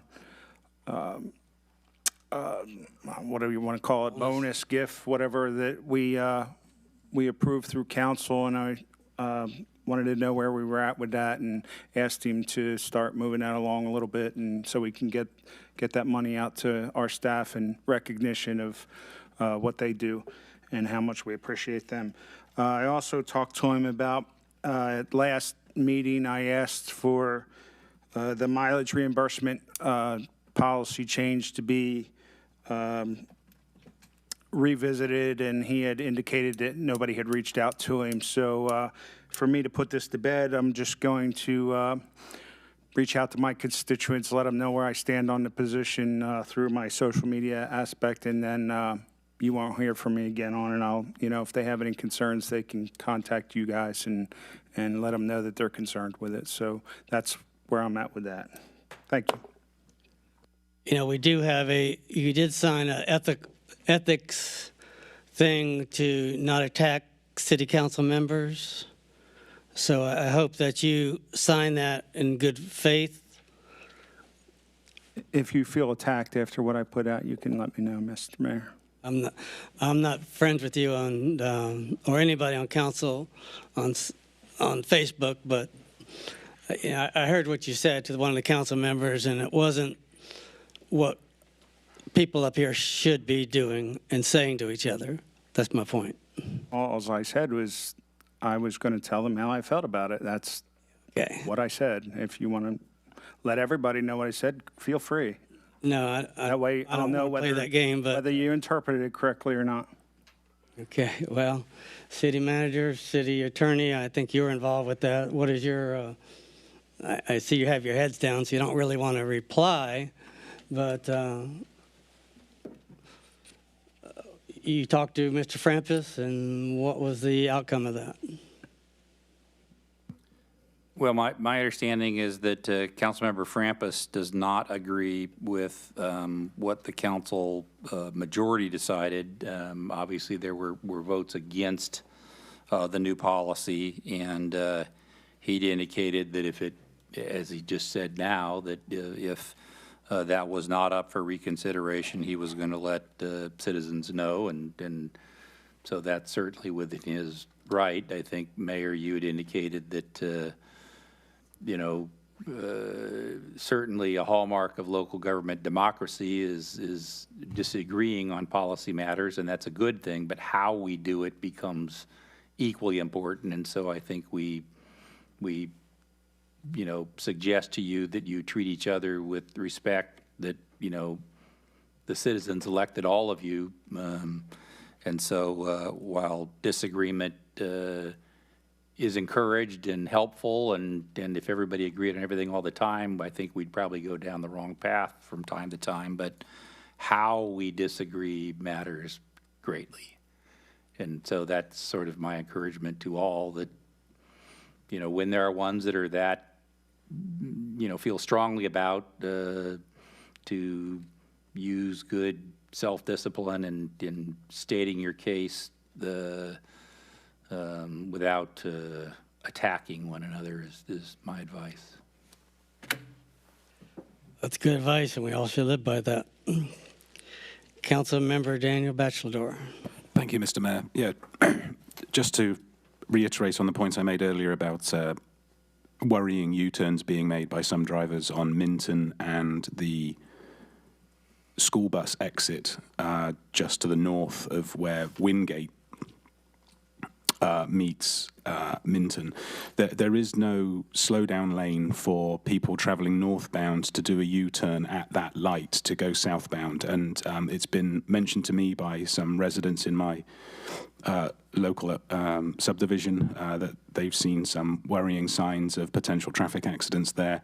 I have also seen traffic backing up there, and it's cause for concern. I do understand it's a county road and not something that we necessarily have any control over for limiting a U-turn at that junction, but I think it's something that perhaps could be taken forward to the county and looked at, because I am sure that there will sooner or later be an accident, a rear-ending that takes place because of these U-turns that are taking place there. Thank you.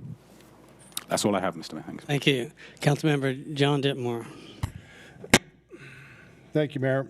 You guys would bear with me here. I just have to discuss something that I think it's important to the council. I'm not sure if some of you are aware of it, but if you recall, on or about November 28th, we received notice from the police department regards to a vigil that was being held for an overdose death, or later was investigated as a suspicious death out at one of our hotels out here on West New Haven. I made some inquiries at that time, the city manager and the chief of police, about the amount of calls there, what had been taking place. And at that time, I learned that we'd had 20-some calls for overdose and 5 deaths at that location. This morning, I received a call from the chief and got an update on that. And Chief, you can correct me if I'm wrong on some of these, but received information that we've had 71 calls this year at that particular hotel. 71, 29 calls for overdose, and 7 of those 29, 7 people have died at this one location inside the city. I think that's shocking. And all the years that I've worked in law enforcement, and we've closed, I was responsible or part of closing several businesses that were declared nuisances. I've never seen any location that had multiple deaths like this. And if, we really get involved in doing a lot of other different things, but somehow or another we dropped the ball. And I don't know if it was, and I'm not pointing fingers at anyone, but I think somewhere collectively as a city, we've not done our job. Somewhere along the way, we should have been on top of this. And the person that owns that location, that establishment, should have been on top of this. They should have realized that death number 3, hey, I've got a problem here. This year. Now, we're not talking over the last 5 years. We're talking the last 11 months. And I don't know where we're even at in the last couple of weeks. But that gent who runs that place over there should have been on top of that. And he should have been reaching out to someone to figure out what he needed to do.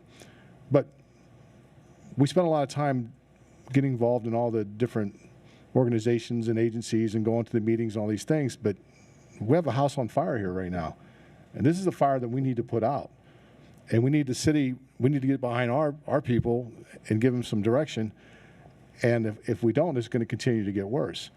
My experience working with these type of establishments where they have a lot of narcotics trafficking going on, and narcotics, the users usually follow these people to these locations, that this situation is be a temporary Band-Aid. We're going to be dealing with this as long as the traffickers have that haven to go to these locations. The drug users are going to follow them there, and we're going to continue to have more overdose. So I'm going to make a recommendation at this point, and ask the police department if they could follow up and conduct, these interviews with some of the future overdose victims that they have, and just in the immediate area, to determine the origin and establish if there's connections to that particular motel that we're having the issues with. And also want to ask, as you all agree with me on this, and make a recommendation or authorize the city attorney to take any necessary action, including an emergency order, to close this location if the hotel management cannot mitigate this nuisance. And that is the only way that we're going to be able to get this done. Now, they've told me that this gent's told him that he's working to do what he can, that all of a sudden he wants to do the right thing here, but somewhere along the line that this should have been done months ago. And I'm not saying that maybe somebody wouldn't have died, but they may not have died here. And I would question, and I don't know how many of these victims that we have live in the city of West Melbourne. Are they coming here? Because I know the last person that we know that passed away did not live in the city. They lived in Palm Bay. So how many of these people are actually coming here? So do we want? We're a bedroom community. Do we want to be known for this type of activity? And I cannot impress upon you, all of you, that 7 deaths is outrageous. If any business in this community had 7 deaths at their doorstep, any restaurant, any place, gas station, anywhere, 7 deaths, would we just like, that's okay? This isn't Cleveland or Detroit or Los Angeles or Philadelphia. This is West Melbourne, Florida. We're a small community. And we have to take some action. So I would ask, I would ask that we give the city attorney that opportunity to take that action, whatever civil action he needs to take, because we're not going to meet again, I think, till mid-January. And if they continue to have more deaths or more instances of these overdose, that he take the action to declare this place a public nuisance and move forward. So, Mr. Richardson, what would you need from us to do that? Just that, authorization to file suit when and if appropriate to abate a public nuisance. I'm in favor. I got a couple questions. When we got the call not too long ago, there was 5 deaths, and now there's 7. Did we get 2 more in this last couple weeks that I missed? I don't think so. I think it was just a calculation of the numbers. I don't. Those are not big. I mean, they're big numbers, but they're not that hard to calculate. I think part of our problem is, I'm only guessing here, but maybe our records management system's not capturing the information when someone dies because of an overdose. It's different, like, oh, it's a murder, or if it's a robbery. I don't know if we can change those parameters so they can catch this, so we can start tracking it more easy. I thought we had all that sophisticated equipment to know where all our crimes are happening, and if these are drug crimes, why hasn't there been something done? Or I don't have the answer. I mean, I don't know. what are we doing, that, Mr. City Manager? Yeah, I think Chief Wiley can probably address the data collection and what's a crime and what's not considered a crime. What are we doing about it, I guess is the question. I mean, thank you, Mr. Ditmore, for bringing this forward, but this seems excessive, like he's saying, so. Good evening, Mayor. Good evening. City Council. In one word, the problem we're having is fentanyl. Fentanyl is a synthetic drug that is introduced into other narcotics, and it gets a better high, and people are dying left and right. It's escalated tremendously in the last 2 years, and it's not just in our city, it's across the country. And drug users are dying at an accelerated rate. And we are addressing this particular property by increasing our narcotics investigations. SIU's been up there numerous times. And I think the original 5 deaths that you received, that wasn't accurate because wherever they got that information from, I understand it was from the police department. When I did an analysis and looked at it, it was actually 7. And it's not that complicated. When we have a death, everything's in our records management system. But you have to look at it critically because it may come in, for example, as a drug overdose and then later be a death. So the initial call then has to get changed so that we look at it. So every death investigation is, we have a report that's generated. So it's very simple to look at that. But when you do an analysis based off of our CAD system, which is our dispatch, you may get a different number if you don't go in, dig a little bit deeper through LERMS. It's another part of our system. So it's not a complicated thing for us to do. It depends on, the questions that are being asked. Overdoses versus overdose deaths are 2 different things. So I think the numbers are pretty clear that this is a problematic area, this particular hotel. And I've had this situation in my entire career. Hotels like this across the country are problematic. You have them in every city. They have them on beachside. Same identical thing we're having here, they're having there. But I think the problem that we're experiencing in America is fentanyl. And you've seen a major increase of people that are drug users that are dying rapidly. And it's increasing a ridiculous amount of people dying all over the country. Chief, if I can interrupt you, but is it Fairfield End that's just a stone's throw away from there? Yes. Correct. How many deaths have they had over there? I didn't look at that particular location, but I would tell you that it's not even close to this if they had any. So, okay, so my question is, it's the drug problem's a drug problem, but it seems to be focused on this particular location, even though that tells me that it's a management issue, that they're not managing that property correctly to discourage that type of activity and not taking enough action to dissuade those folks from coming there. So if we have responsible businesses all around there that don't have this issue, they have this issue, correct? I'm not disagreeing with you. Yep. So the clientele that frequents this establishment are a lot of drug users, and I guess when they go in for a room, they can do it for a week at a time, 3 days at a time, or whatever, or they can do it for a month, right? So they pay the fee, and they live there because there's no. They don't live in a regular residence. They don't have a house. They don't have an apartment. So that's part of the issue. They're transient. How many of those are repeat offenders? In other words, we give them the Narcan and they go back, or is that a bad policy they choose to use drugs to give them Narcan and? Well, I don't think so. I think we're trying to save human lives, and for me, it's if we give somebody a Narcan 15 times. Let's just say, and they get off of drugs and they become a productive citizen, we've accomplished something. We saved a human life, and that's what we do as a police department. We constantly save lives. We started this program of administering Narcan because I was talking to a friend of mine who was a chief in Pennsylvania. He introduced it to his organization, and within 1 week, he saved 11 people. And that's when I made a decision that I would go forward with that. And that was, I don't know, Mr. Morgan, I think that was like 78 years ago that we introduced it. Maybe not that long. It was since I've been here, so less than 6. It was about 4 or 5. Okay, thank you, Morris. My recollection's not so good anymore, Mayor. Getting up there in years.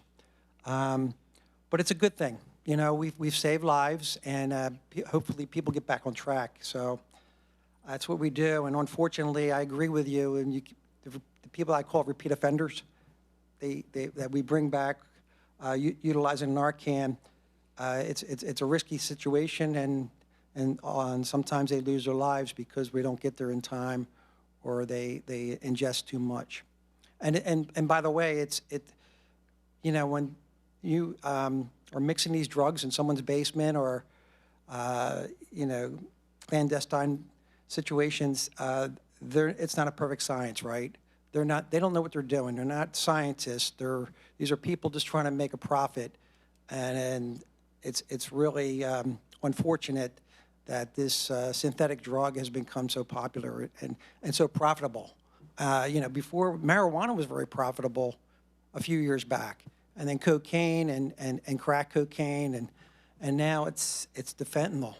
So it's pretty obvious that we're not going to stop it, but how do we deal with it, I guess is the question, right? Excellent question. I think through proper investigations, like I'll give you a good example, Mayor.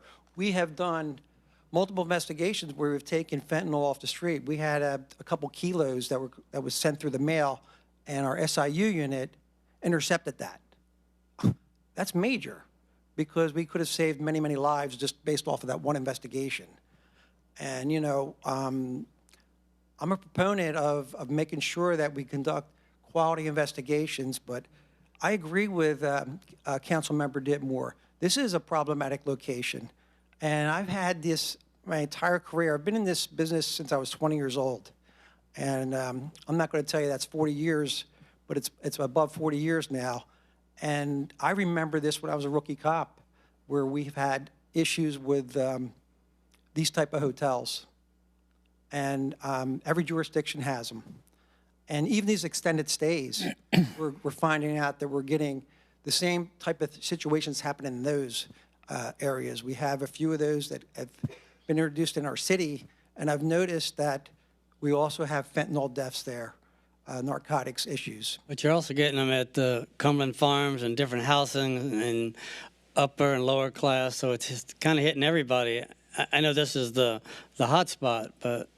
Yeah, and we look at that too, Mayor, because when you have locations that you are repeatedly going back to, and they become, we do call them hot spots, and we do emphasize the fact that we're spending a lot of our resources there. I've been concerned about that location for a while. This isn't just coming up today. It's been years now that we've been dealing with that situation. So, Chief, it sounds like you're in favor of what Mr. Ditmore is suggesting as far as an administrative action. Yes and no, and I'll tell you why. Because the practicality of getting it done is maybe very difficult. It's very difficult. I'm not saying it's impossible, but to shut down a business based off of that type of activity, I'm not saying it's impossible, but I've seen it many, many times that we have done as a nuisance property, and we try to do that legally in court, and it's very, very difficult, if not impossible, most times. Definitely makes a point, though, right? It does, and I'm not saying we shouldn't attempt it.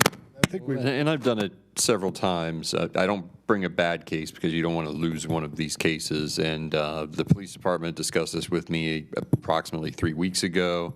They were compiling information for me, statistics and reports that I would need if we're going to file. And I advised in the meantime that the best practice would be to proactively reach out to the property management and start working with them and let them know this is coming, that this is a solution that is being considered, which would be requesting injunctive relief up to and including shutting the business down or placing other mandatory, requirements on the business to get it under control. So the police department has done that. Lieutenant Romano has been working with the property owner. The property owner is placing 2 flock cameras on the property. Property owner is giving police department unrestricted access to guest information. So police department, when there is an overdose, they can cross-reference with known drug dealers and people with arrest warrants and things like that and do a lot more proactive policing. So we give them that opportunity. We let them know, give them sort of, it's not really due process, but let's say fair warning, see what they do to curb and abate the problem, and if they don't do it, then the next step would be to go to court. And if you authorize me to file that action, it just means I don't have to bring it back to you at a specific council meeting in the future to do it. But I want to be the one to exercise the judgment of when it needs to be done, because I can tell you we are not there right now. Have you gotten that direction yet? I mean, did enough people say yes? No, it can't be by consensus. It would have to be specific authorization by motion passed by majority of council to file suit to abate nuisance. Based on that, I'll make that motion. Will this have to be an agenda item? We haven't noticed this. I mean, you would have to do your procedure to add it as an additional item. It's not a public hearing or anything like that. There's nothing anyone could, input anyone could do, but if you want to make it, we can make it an agenda item on your January agenda. I don't intend to file anything between now and mid-January, but So let me ask you something. not because of that, just because the suit wouldn't be ripe at this point. Let me just pipe in here for a second. First of all, I just wanted to say thank you very much for keeping it open. If it's the 16th time you give it to them and that's the time they change their mind, then that's what it takes. So thank you for always keeping that door open. But when we had an issue with another business on the other side of the street, back 2010, 2011, 2012, back then there was an ongoing problem establishment, which is a furniture company now. Up on 190, up on New Haven, and it was an issue as well. It didn't result in 7 deaths in a year, but it was quite an issue. It was a problem here in the city, and we were trying to do something about it then, but we couldn't do anything even close to. Yeah, what was going on at Levels was not good, but it would not have risen to the requirements under law to abate a public nuisance. So all right. So because this is as severe as it is, this is something that we can actually do something about. Well, I'm glad that there is some stopping point somewhere. So thank you very much. Mr. Bachelor.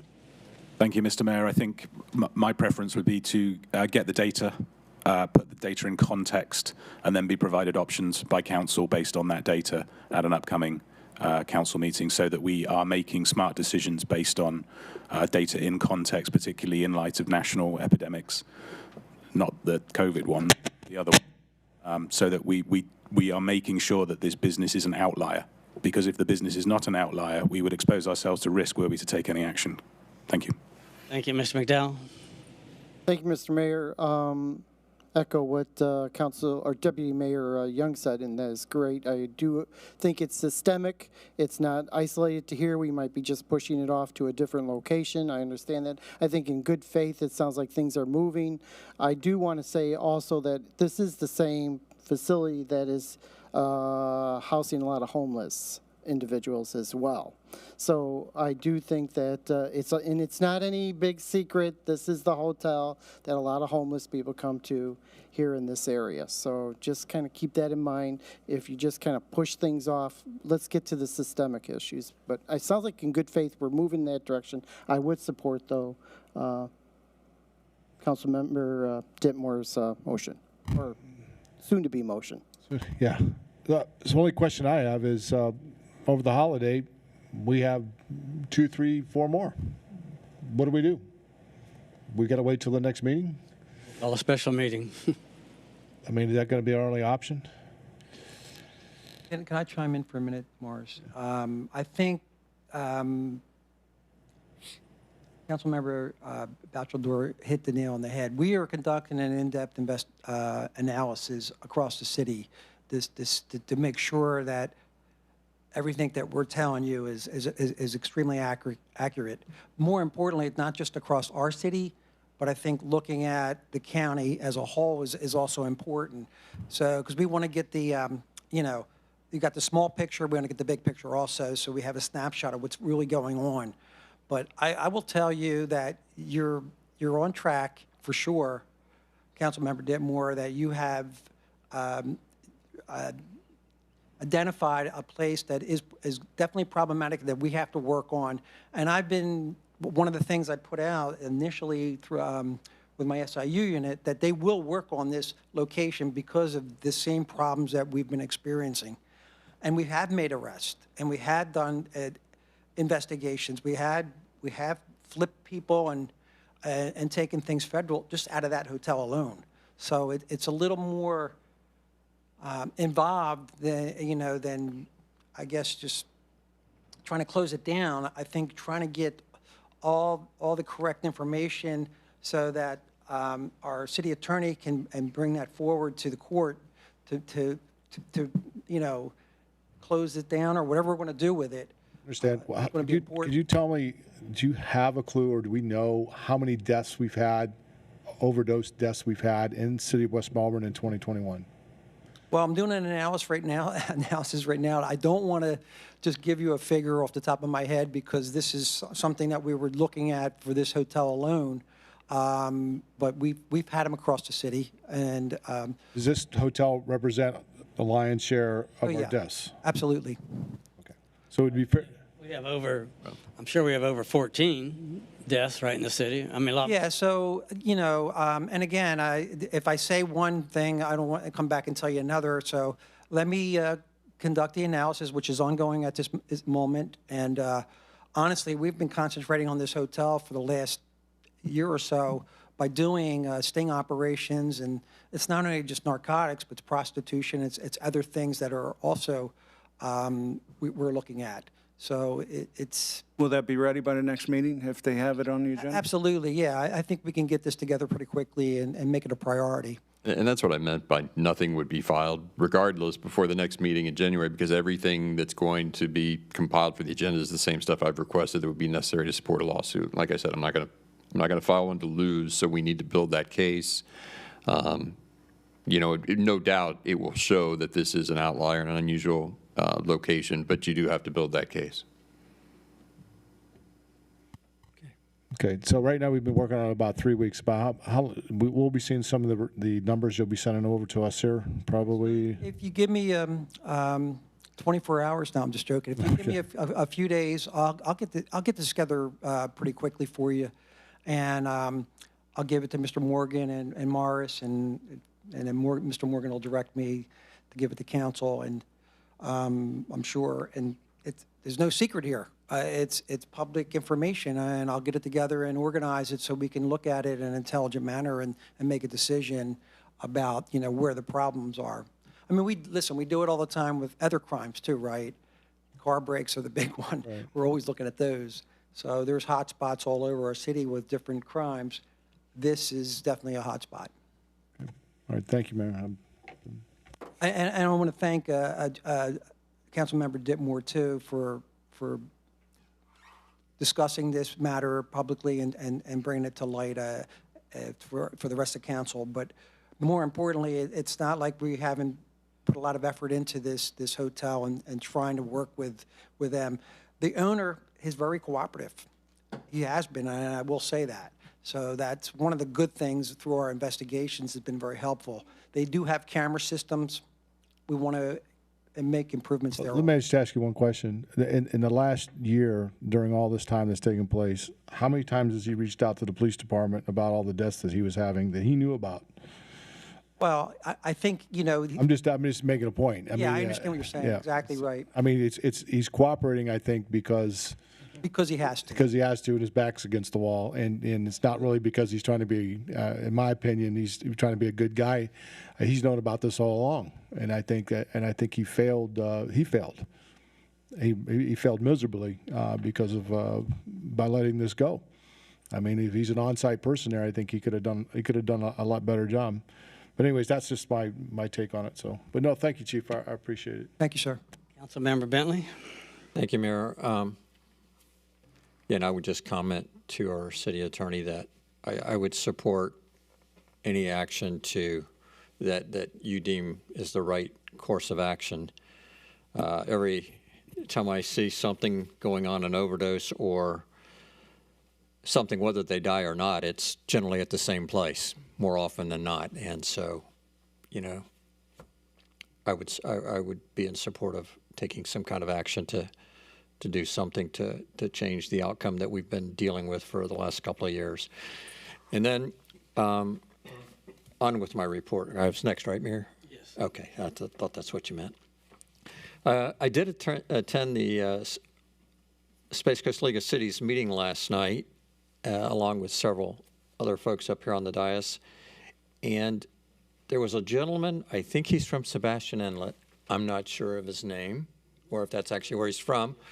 But he was saying how he had to give money back again this year because people aren't putting in projects that, and I've heard before that, well, we can't participate because we don't have I don't know, land along the lagoon or whatever. But this guy's begging to give this money away. He's willing to be creative and to work with cities to find out how they could make this work and to help them write the project. And if you ask, he gives you the money. He says, I mean, there was millions of dollars or whatever it was that he didn't give away last year. How much? Yeah, $500,000 that he literally didn't fund because cities aren't asking for it.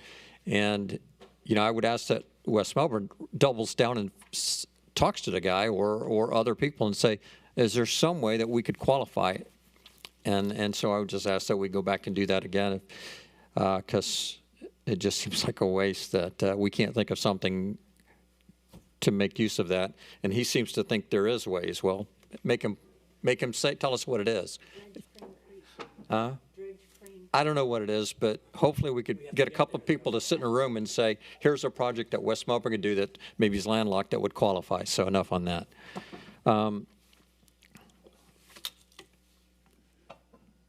Okay, also I would remind the City Council that we have on Friday the luncheon for the city and for its employees. And if you're on the council and you can attend, I would ask that you attend. I think that should be a good event for everybody that works within the city. I would also mention that Randy Fine has a upcoming Christmas thing on Thursday. If you want to go to that, it's open to the public and to the council, so it's an opportunity to meet your local representative and have any conversations that you might choose to with them and celebrate there with the crowd of folks that may be there. I did attend also the Palm Bay Chamber here this last month, and you know, that organization's doing well, and it's I think really beneficial for our city to have a few people that attend that, both the Melbourne and Palm Bay Chamber meetings. And I think that's it, Mayor. Thank you. Thank you. And that cleanup here, I attend a lot of the same meetings: Palm Bay Chamber of Commerce, Civilian Military, and Space Coast League of City, where Ms. Young does a great job in running that. One of the topics that we talked about is the legislators, as they're meeting in their committees, there's a lot of things coming out, and two of the hot ones we talked about yesterday at that meeting was one of them. Right now, when anybody files to run, we fill out Form 1, whether you're on a committee, planning and zoning, and those kind of things. Well, there's a proposal out there to, I think it's called Form 5, is it? Form 6, only missed it by one. And the one we fill out, you couldn't tell if you're a millionaire or you're on food stamps. So the one that they want us, they're talking about changing, is the same one, the higher level offices. It has so many things, you almost have to hire an accountant to do it. And like Ms. Young says, if you make one mistake on it, you get an ethics violation. They come knock on your door, and you get fined, and there's no statute of limitation on that. So even if you don't mean to, I mean, you got to do everything. And I'm not worried about me. I mean, I feel like I live in a fishbowl or glass house anyway. But my concern is all these committees we have, planning and zoning, and they're going to have to disclose. City managers, I believe, has to do it. I don't know about the attorney. They have to do it. Assistant city managers. But all these committees we have, they're going to have to fill, if this passes, they'll have to fill out the form and have all their assets listed. And, you know, we'll see how many millions of dollars you're worth. I mean, it has all that stuff. So I don't know that that's a good, especially at the lower level, just one of those things. The other hot discussion Ms. Young had yesterday was the partisan elections. They're proposing just in Brevard County from Representative Fine, and we pulled the discussion because there's still some more legal stuff going on that every one of us, including Soil and Water and School Board, would have to be, they call it a non-partisan race, but you have to put a D or R independent on there.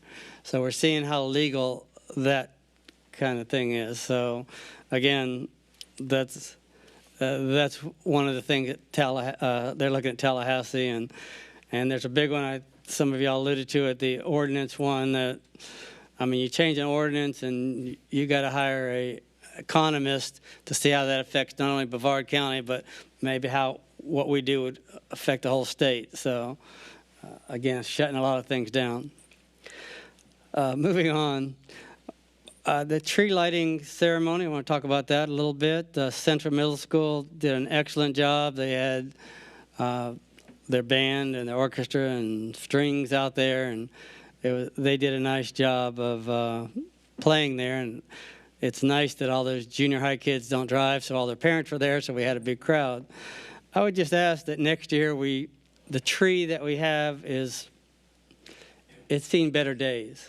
I mean, it really has. It's worn. It's worn out. I mean, it needs to be upgraded some. And there was some talk, and I concur with this. We didn't have Santa out there. We didn't have hot chocolate. We didn't pass out cookies. It was just light the tree and have a nice day. I think we could have represented the city a little better with that. And you can blame COVID or not blame COVID, but here Friday we're having Santa Claus at our thing, so you can't blame COVID for closeness and things. So again, I think the city could do a little better. But I passed by there this morning, and I see that they put a new display out there, a Hanukkah display out there. So I guess they're trying to do a little better job with the lights and things. This weekend, all the mayors got together in the county. We have 16 mayors. I think we had 2/3 of them there. We just get together informally and talk about whatever. The big talk was, what are we all spending our money that we get from the government? And I said, of course, a lot of water projects and reclaimed and tearing up Hollywood Boulevard. No, I didn't know all that. But one of the places said they're buying body cams with it. Now, again, most places were hiring consultants to see what they can legally do. So I thought this was kind of interesting. Talking about reviving, like 192, for instance, it was nice to see that we got that new building of the four-wheel shop that, what's it, next to Taco Bell that was closed. I forget the name of it. Pier 1. Pier 1. It's a big organization. They do a lot of four-wheeling stuff, and they filled that up. So it's nice that we don't have that empty building, just like Office Depot. As you all know, Aldi's is going out there. I saw that advertised in the Friday memo. Also, the Chinese restaurant that used to be on 192 that they knocked down, I think that's a dental place. So it's nice to see empty places and reviving all those. And I was going to ask Mr. Morgan, the 7-Eleven and that we have on the corner up here that's been closed for a good while, and next door we have Buddy's Rentals that moved out across the street. So I assume somebody's going to take both those parcels. Do we know what's going in there yet? I don't. Okay, but something is? I don't know. Okay, because I see the flags where they surveyed it, so I'm just assuming they're doing that. But it's good to see businesses coming in. I saw in the newspaper 192 from Wickham all the way to the other end of town is one of the worst places in the whole county as far as accidents, and I don't know what we're doing about that. I mean, is there anything that we can do, or just put it up, just let it clean it up? Is it? Yeah, I think that's an emphasis area for our police department. Obviously, when we sort of get closer to full staffing, we want to revitalize the motor units. We think they're particularly effective in those kinds of, writing traffic citations in high traffic areas. So part of the goal is to get, filled up and try to get our motor units back in place. Do we not have a motor unit out there? Chief, where are we with our motors right at the moment?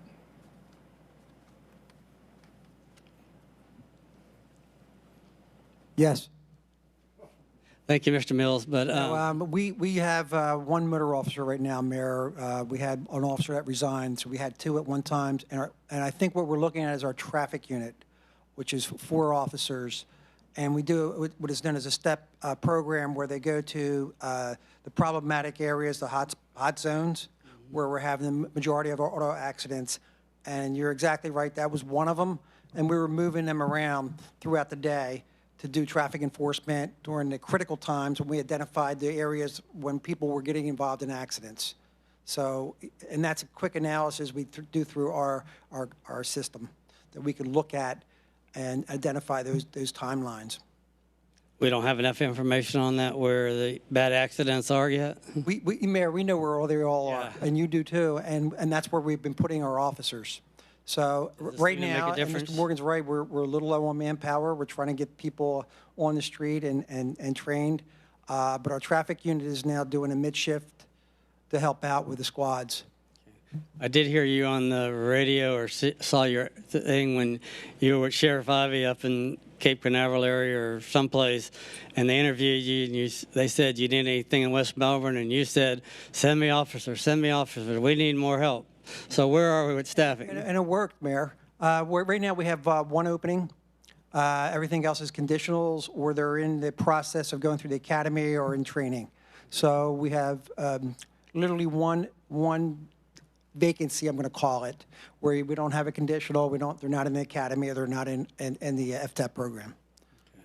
But you have a lot that aren't really on the force yet, they're in training? Yeah, so that's a good way to put it. We have the people that are in transition until they get fully trained and put on out on the road. Okay, thank you. Thank you, sir. What else I have is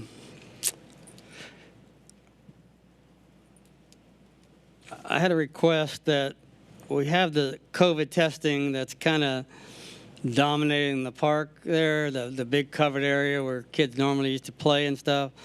How long are we going to let them monopolize that, and as opposed to maybe moving them to a different place of the park there where we can get more use out of it? Well, they're under the covered area in the Field of Dreams portion, which seems to serve it for, inclement weather and so forth. It's good. We've told them they should park in the north parking lot, which is the least used parking lot. So I think it actually functions as a good location for that. I can't tell you how long they're planning on staying. I thought when the testing numbers got so small a couple of months ago that they might, pull up stakes and move out, but I suspect that they might be there for a little bit longer. I don't know. I can check with the County Emergency Management to see what they're... Well, I think it's a great place for them, but it's not a great place for our taxpayers. A lot of parents don't want to bring their kids there because they're walking right by that. So we do have a couple big pavilions on the north side of there, and we also have the empty Powell House that's empty or semi-empty. So I don't know how long they're going to be there. I don't know if they know how long they're going to be there. So, I just hate to close everything down just because they're dominating that, and it's costing us resources. Also, I saw that we're having the Mayor's Fitness Challenge again, and that registration is open. And so everybody that wants to sign up for that, the only requirement is you have to input your minutes every week. And I'm not sure when that's, I haven't got a memo when that starts. I think it starts like February 1st or 29th of January. I was close. Okay. But you can start walking today and exercising. And I just want to wish everybody a Merry Christmas and Happy Hanukkah and Happy Holidays. And the next meeting we have is the middle of January, January 18th. So everybody deserves a good break. And Mr. Morgan, what do you have for us? Yeah, I just wanted to provide under the manager's report some really good news today that we've been wanting to hear for a very long time. Today, Deputy City Manager Tom Bradford and I traveled to Palatka and attended the board meeting of the St. Johns River Water Management District, and we were very fortunate. The board approved our consumptive use permit, so we have a raw water supply to move forward with our water plant. So a very important milestone day, and so thank Tom Bradford for his work in helping us secure that permit. And we we're very glad to have reached that milestone. So my intention is to give Melbourne the notice tomorrow that we are intending not to go past the December 31st, 2026 part of our agreement that has an automatic renewal for 15 more years, but we have an opt-out period, and so we're going to exercise that. I'll be happy to hand deliver that if you would like. Okay. Some coal in the stocking. I just want to add one thing. I noticed in the front by our main sign out there that they have started the beautification, and I really like the trees that are shaped like Christmas trees. We can decorate those. Those are a real nice addition to that. So I saw Mr. Bradford out there just eyeing the beautiful dirt, nice black rich soil. So yeah, we know that's been a project of interest to the council for a while, and I think that's a good example of a project that the council kept encouraging us to do better and better. I know former Councilmember Smith was really interested in the wall, and the council supported that, and then the landscaping, and of course the irrigation and the lighting. And so I think when we're all said and done, it'll be a project in a very visible corner that we're all proud of. So I give credit to the council for pushing staff to make that project more and more and more as it evolved. And I think it took a long time, but I think we're going to be real proud of how it turned out. But I give credit to the council for wanting that to be a quality project. excellent. Any questions for Mr. Richardson? Anything for us, sir? Yeah, and let me answer the question that Councilmember McDowell asked. I apologize for not getting back to that. I had it in my notes, but I glossed over it in my zeal to talk about the consumptive use permit. And that's the city manager selection process. As you know, I'm retiring August 31st. And the game plan is to really start that 6-month selection progress in earnest in February. So in January, I'll be giving you an outline of what I think would be a good process for you to consider as you consider your next selection. And so, you know, we're not too far away from getting underway with that. So I know several of you have talked one-on-one to our 2 assistant city managers, and that's good. Certainly would continue to encourage that. But we'll set up a suggested formal process for you to consider that would start in February. And piggybacking on that, what is your plans for the new chief of police? Because his is leaving in September. So what are you looking at for that? 'Cause I know you said we have to go outside to hire. So. Well, I think that should be a decision of your next city manager. Obviously, we have a change in the charter that makes that a city manager selection, but a confirmation by the council. And so where in the past I have selected under, before here, chief of police along with the other department heads had a very involved citizen process, sort of a multi-step process, as it were, kind of like we did when we adopted the master plan for West Melbourne Community Park that turned out so well. A multi-step process for that includes the community and the council and different communities of interest, so that they all have an opportunity to have an input on that selection, even though under the charter it's the manager's selection with a council confirmation vote. That's not one that any manager would want not to incorporate citizen and council input into that selection. So it's also a very important selection, and although that won't be mine because I won't be the city manager when that happens, I think the mayor's correct in that starting thinking about that process becomes important for your next manager. I just want to also say that right now we have a lot of institutional knowledge leaving this county. I know in Cocoa Beach, I met the new Cocoa Beach city manager, and she'll start in February because the current one is retiring in February. Indian Harbor Beach, Mark Ryan is retiring in June, moving to Tallahassee, sold his house already, and of course you're going in August, but kind of staying semi-local. So. Yeah, my plan is to be a snowbird. You might have to go to Canada the way the weather's been lately. All right, well, it's been a good meeting. It's a good year. Wish everybody a happy new year, and Thank you all for hanging in. Meeting is adjourned at 10:18.